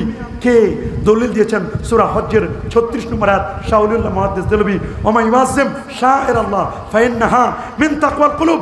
দলিল দিয়েছেন সূরা আলে ইমরানের 103 নম্বর আয়াত উযকুরু নি'মাতাল্লাহি আলাইকুম ইয কুনতুম আ'দান ফাআল্লাফা বাইনা কুলুবিকুম। দলিল দিয়েছেন ওয়া আম্মা বিনি'মাতি রাব্বিকা ফাহাদ্দিস সূরা ওয়াত-তুহার 11 নম্বর আয়াত। দলিল দিয়েছেন সূরাতুল বাকারার 129 নম্বর আয়াত রব্বানা ওয়া বা'আস ফীহিম রাসূলা মিনহুম ইয়াতলু আলাইহিম আয়াতিকা ওয়া ইউআল্লিমুহুমুল কিতাবা ওয়াল হিকমা ওয়া ইউযাক্কিহিম ইন্নাকা আনতাল আজিজুল হাকিম। দলিল দিয়েছেন সূরাতুল বালাদের 1 থেকে 3 নম্বর আয়াত লা উকসিমু বিহাদাল বালাদ ওয়া আনতা হিল্লুম বিহাদাল বালাদ ওয়া ওয়ালিদু ওয়া মা ওয়ালাদ। দলিল দিয়েছেন সূরা মারইয়ামের 33 নম্বর আয়াত ওয়াসসালামু আলাইয়া ইয়াওমা উলিদতু ওয়া ইয়াওমা আমুতু ওয়া ইয়াওমা উবাসু হাইয়া। দলিল দিয়েছেন সূরা মারইয়ামের 15 নম্বর আয়াত ওয়াসসালামুন আলাইহি ইয়াওমা উলিদা ওয়া ইয়াওমা ইয়ামুতু ওয়া ইয়াওমা ইউবাসু হাইয়া। আল্লাহু আকবার। 15টা দলিল দিলাম, মুমিনের দলিল একটাই যথেষ্ট। এই দলিলগুলো আমি দেই নাই, যুগশ্রেষ্ঠ মুজতাহিদ ইমামরা দিয়েছেন। ওয়া যাক্কিরহুম বিআইয়ামিল্লাহ। দলিল দিয়েছেন শাহরুর রমাদান আল্লাযী উনজিলা ফীহিল কুরআন। এই আয়াত দিয়েও মিলাদের দলিল দিয়েছেন বড় বড় ইমামরা, সৈয়দ ইবনু আশুর রহমাতুল্লাহি আলাইহি। এখন যে দলিলটা আমরা দিব বলবেন হুজুর কোরআনে ইঙ্গিতে আছে, হাদিস শরীফে নাই। হাদিস শরীফেও আছে। আল্লাহু আকবার বলেন। আমি আগেই বলেছি ইমামে সাখাবি সহিহ বুখারীর 4802 নম্বর হাদিস দলিল দিয়েছেন। সুবহানাল্লাহ বলেন। ইমাম সাখাবি আল আজবিবাতুল মারদিয়া 1117 18। ইমাম সুয়ুতি দলিল দিয়েছেন, জালালউদ্দিন সুয়ুতির কথা বলছেন। আমার শায়েখ শাইখুল মাশায়েখ ইমাম উনার উস্তাদ ইবনু হাজার আসকালানি দলিল দিয়েছেন। কোনটা দলিল? আনা আব্দুল্লাহ ইবনে আব্বাসিন রাদিয়াল্লাহু তাআলা আনহুমা আন্না রাসূলুল্লাহ সাল্লাল্লাহু আলাইহি ওয়াসাল্লাম কাদিমাল মাদিনা। আমার নবী মদিনা শরীফে আগমন করলেন। ফাওয়াজাদাল ইয়াহুদা সিয়ামান। নবীজি দেখলেন মদিনার ব্যক্তিরা ইহুদিরা রোজা পালন করছে। ইয়াউম আশুরা। ফাকালা লাহুম রাসূলুল্লাহ সাল্লাল্লাহু আলাইহি ওয়াসাল্লাম। আল্লাহ নবী তাদেরকে জিজ্ঞেস করলেন, আচ্ছা মা হাদাল ইয়াউম, আজকের কোন দিন তোমরা রোজা পালন করছো? বলে আজকের দিনটা হলো আশুরার দিন। এই দিনে আল্লাহ তাআলা মুসা নবী এবং তার কওমকে ফেরাউনের কবল থেকে মুক্তি দিয়েছিলেন। সুবহানাল্লাহ বলেন। আল্লাহু আকবার বলেন। ওয়া গাররাকা ফিরাউনা ওয়া কওমাহু। ফেরাউন এবং তার দলবলকে চুবাইয়া মেরেছিলেন, ডুবাই মেরেছিলেন। ফানাহনু নাসুমুহু শুকরান, শুকরিয়াতান। ওই দিনটাকে স্মরণ করে প্রতি বছর আমরা এটাকে রোজা পালন করি। নবীজি বলেন ফাকালা রাসূলুল্লাহ সাল্লাল্লাহু আলাইহি ওয়াসাল্লাম ফানাহনু আহাক্কু ওয়া আউলা বিমূসা মিনকুম। তোমাদের চেয়ে আমি রাসূলুল্লাহ তোমাদের চেয়ে বেশি হকদার, আমরা এই দিনে রোজা রাখি। ফাসামাহু রাসূলুল্লাহ ওয়া আমারা বিসিয়ামিহিম। নবীজি রোজা রাখলেন, সাহাবায়ে কেরামদেরকে রোজা রাখার জন্য আদেশ করলেন। এই হাদিসকে কেন্দ্র করে, বুখারী শরীফে হাদিসকে কেন্দ্র করে ইমাম সাখাবি আল্লামা ইবনু হাজার আসকালানি riwayate বলেন ফায়ুস্তাফাদু মিনহু ফিলা শুকর লিল্লাহ আলা মা মান্না বিহি ফি ইয়াউমিন মুআয়্যানিন মিন ইসদাই নি'মাতিন আও দাফি নিকমাতিন। আল্লাহু আকবার। তিনি বলেন কোন নির্দিষ্ট দিনে যখন আল্লাহ তাআলা কোনো নিয়ামত প্রদান করেন কিংবা মুসিবত উঠিয়ে নেওয়ার মাধ্যমে অনুগ্রহ করেন, তখন সে বিষয়ে আল্লাহ তাআলার শুকরিয়া জ্ঞাপন করা যাবে। প্রতি বছর ঠিক এই দিনে অনুরূপভাবে শুকরিয়া আদায় করা যায়। জীবনে আশুরা হয়েছে একবার, কিন্তু প্রতি বছর আমরা পালন করি। যদি এটা স্মরণ করা যায়, তা আমার নবীর চেয়ে বড় নিয়ামত আর কিছু হতে পারে? কি বলেন পারে? আমার নবীর চেয়ে আর বড় কোনো নিয়ামত হতে পারে না। এই জন্য আমরা ওই নিয়ামতকে স্মরণ করে নবীর জন্মদিনকে ঈদে মিলাদুন নবী পালন করি। এটা দলিল আমরা দেই নাই, এই দলিল দিয়েছেন ইবনু হাজার আসকালানি, আল্লামা সুয়ুতি, ইমামে সাখাবি। আল্লাহু আকবার। আরেকটা দলিল দিব আমরা, এটাও বুখারী শরীফের সহিহ বুখারী কিতাবুন নিকাহ 5101 নম্বর হাদিস। সুবহানাল্লাহ বলেন। ক্বালা উরওয়াতু ওয়া সুয়াইবাতু মাওলাতুল আবি লাহাব। উরওয়া বলেন আবু লাহাব যখন মারা গেল, আব্বাস ইবনে আব্দুল মুত্তালিব স্বপ্ন দেখলেন আবুল আহাব কবরের কি খবর। জিজ্ঞেস করছে আবুল আহাব আপনি তো মারা গেছেন, কবরের কি খবর। আবুল আহাব বলল বিশাররে হিবা, কবরে কঠিন অবস্থা আছি, কবর আমার খবর করে দিয়েছে। আমি কঠিন অবস্থা আছি, কবর আমার খবর করে দিয়েছে। তবে প্রতি সপ্তাহের সোমবার আমি 2 আঙ্গুলে, 1 আঙ্গুলে মধু পাই আর 1 আঙ্গুলে দুধ পাই, এটা আমি চেটে চেটে খাই, আমার কবরে আযাবটা হালকা হয় প্রত্যেক সোমবার। এই হাদিসকে কেন্দ্র করে, এটা বুখারী শরীফের হাদিস, এই হাদিসকে কেন্দ্র করে আল্লামা জালালউদ্দিন সুয়ুতি, ইমামে জুরকানি, আল্লামা ইবনু নাসিরউদ্দিন দিমাশকি জামিউল আসার ফি মাউলিদিন নবীল মুখতার এই কিতাবের মধ্যে স্পষ্ট করে প্রমাণ করেছেন, যদি কাট্টা কাফের আবুল আহাব নবীর জন্মে খুশি হয়ে আনন্দে আতিশয্যে দাসী আজাদ করার কারণে, সুয়াইবিয়াকে আজাদ করার কারণে 1 আঙ্গুলে দুধ পায় আর 1 আঙ্গুলে মধু পায়, কবরে আজাব হালকা হয়, তাহলে নবীর জন্মে খুশি যদি কোনো মুমিন ইমানদার আশিক রাসূল হয়, ওই লোকটি মারা গেলে তার কবরে আজাব হালকা হতে পারে না? কি বলেন, পারে না? দুটা হাদিস দিলাম বুখারী শরীফ থেকে, আরেকটা হাদিস দিব সহিহ মুসলিম থেকে, 1162 নম্বর হাদিস, প্রথম খণ্ড 364 পৃষ্ঠা, আবু কাতাদা আল আনসারী থেকে হাদিসটি বর্ণিত। ইন্না রাসূলুল্লাহ সাল্লাল্লাহু আলাইহি ওয়াসাল্লাম সুয়েলা আন সাওমি ইয়াউমিল ইসনাইন, নবীকে জিজ্ঞেস করা হলো সোমবার দিন রোজা রাখা সম্পর্কে। নবী বলেন সোমবার রোজা রাখো, ফিগে উলিদতু, সোমবারে আমি নবীর মিলাদ, বলেন সোমবারে আমি রাসূলুল্লাহর জন্ম হলো সোমবার, আমি নবীর ইন্তেকাল সোমবার, নবীর হিজরত সোমবার, নবীর ওহী নাজিল হয়েছে প্রথম সোমবার, মেরাজ করেছি সোমবার। প্রশ্ন করতে পারেন জন্ম মৃত্যু একই দিনে, জন্মে খুশি হব, ইন্তেকালে তো শোক পালন করব না? মুসলমানের শোক 3 দিন, যে মহিলার স্বামী মারা গেছে তার শোক 4 মাস 10 দিন, এছাড়া কোনো শোক নাই। নবী বলছে ইন্না হায়াতি ওয়া মামাতি খায়রুল লাকুম, আমার জন্মগ্রহণ করাটা এবং ইন্তেকাল দুটোটাই তোমাদের জন্য কল্যাণকর, কোনো শোক নাই। আল্লাহু আকবার। এই হাদিসটা দলিল কয়টা গেল? বুখারী, মুসলিম, তিরমিজিতে হাদিস আছে বাবু মা জা ফি মিলাদিন নবী সাল্লাল্লাহু আলাইহি ওয়াসাল্লাম। 5ম দলিল দিব আমরা যেটি, সেটা হচ্ছে মুসনাদুদ দারিমিতে হাদিসটি রয়েছে। হাদিসটি রয়েছে বাবা মুসনাদ আহমদ 17190 নম্বর হাদিস। আনিল ইরবাদ ইবনে সারিয়া রাদিয়াল্লাহু তাআলা আন্নাহু ক্বাল সামিতু রাসূল সাল্লাল্লাহু আলাইহি ওয়াসাল্লাম ইয়াকুলু, রাসূলুল্লাহকে বলতে শুনেছি, আল্লাহর হাবিব বলেন ইন্নী আবদুল্লাহ, আমি আল্লাহর বান্দা, ওয়া খাতামুন নবিয়্যিন, সর্বশেষ নবী, ওয়া ইন্না আদামা লামুনজাদিরুন ফি তিনাতি, আমি নবী তখন নবী, আদম যখন মাটি আর পানির মধ্যে ঘোরাঘুরি খাচ্ছিল। ইন্নী সাউহাদ্দিসুকুম আন দাওয়াতি আবি ইব্রাহিম, আমি ইব্রাহিম নবীর দোয়ার ফসল, বিশারাতি ঈসা, ঈসা নবীর সুসংবাদ, রুইয়া আম্মি, আমি হচ্ছে আমার মায়ের স্বপ্নের বাস্তব রূপ। আমার মা যখন জন্ম দিল, জন্মের সময় যে নূর বের হয়েছে, ওই নূরে 2500 দূরের বিল্ডিং দেখা গেছে। এই হাদিসটা দলিল দিয়েছেন, নবীর জন্মে খুশি হয়েছে, 2500 দূরের বিল্ডিং দেখা যায়। তুমি আমি জন্ম নেওয়ার পরে লাইট মারে দেখতে হয় ছেলে না মেয়ে। আল্লাহু আকবার।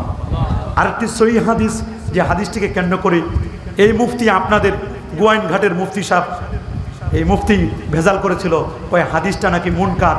আমি ওরে চ্যালেঞ্জ দিয়েছি, তোমার 14 গোষ্ঠী কবর থেকে উঠে আসলেও এই হাদিস সহির নিচে প্রমাণ করতে পারবে না, সহি হাসান এর নিচে প্রমাণ করতে পারবে না। আল্লাহর মেহরবানি, ওটা মাপ চেয়ে নিছে, এই জন্য নামও বললাম না, ওটা মাপ চেয়ে নিছে। আমি বলছি রাসূলুল্লাহর কাছে গিয়ে মাপ চাও, ও আর আজ পর্যন্ত বলছে আর কখনো ভেজাল করবো না। হাদিসটি আনাস বিন মালিক, রাসূলুল্লাহ 10 বছরের খাদেম, তিনি বলেছেন আল্লাহর হাবিব ইন্না রাসূলুল্লাহ সাল্লাল্লাহু আলাইহি ওয়াসাল্লাম আক্কা নাফসিহি বাদা মা জাআতুন নবুয়া, আল্লাহ নবী নবুয়ত পাওয়ার পরে খাসি জবাই করছেন, দুম্বা জবাই করে শুকরিয়া তান এজাহারে নবুয়তের পরে নবীজি জবাই করে সবাইকে খাওয়াইছে।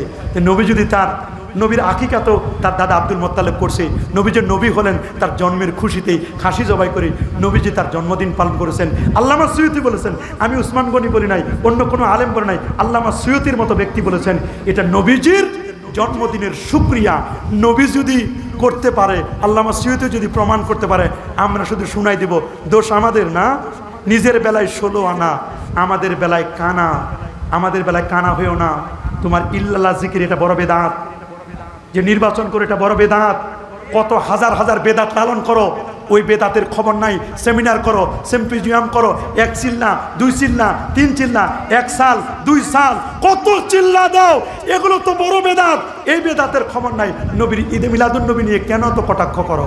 সিরাতুন নবী যেই দলিলে জায়েজ, চিল্লা তাবলিগ জামাত যেই দলিলে জায়েজ, সেমিনার সিম্পোজিয়াম যেই দলিলে জায়েজ, তাফসিরুল কোরআন মাহফিল যেই দলিলে জায়েজ, শানের রিসালাত যেই দলিলে জায়েজ, মিটিং মিছিল যেই দলিলে জায়েজ, খোলা জিবে করে কোরআনের প্রতিযোগিতায় অংশগ্রহণ করে সালে তাকরিম শো নাজমুস সাকিবকে যেই দলিলে রিসিভ করে মিছিল দিয়ে দিয়ে নিজের মাদ্রাসায় রিসিভ করে এনে যেই দলিলে জায়েজ, যেই দলিলে তোমার তাফসিরুল কোরআন মাহফিল জায়েজ, আজমতে সাহাবা মাহফিল জায়েজ, যে দলে কাদিয়ানীদের বিরুদ্ধে সভা করা জায়েজ, একই দলিলে ঈদে মিলাদুন নবী জায়েজ না, বেদাতে হাসানা উত্তম কাজ। আল্লাহু আকবার।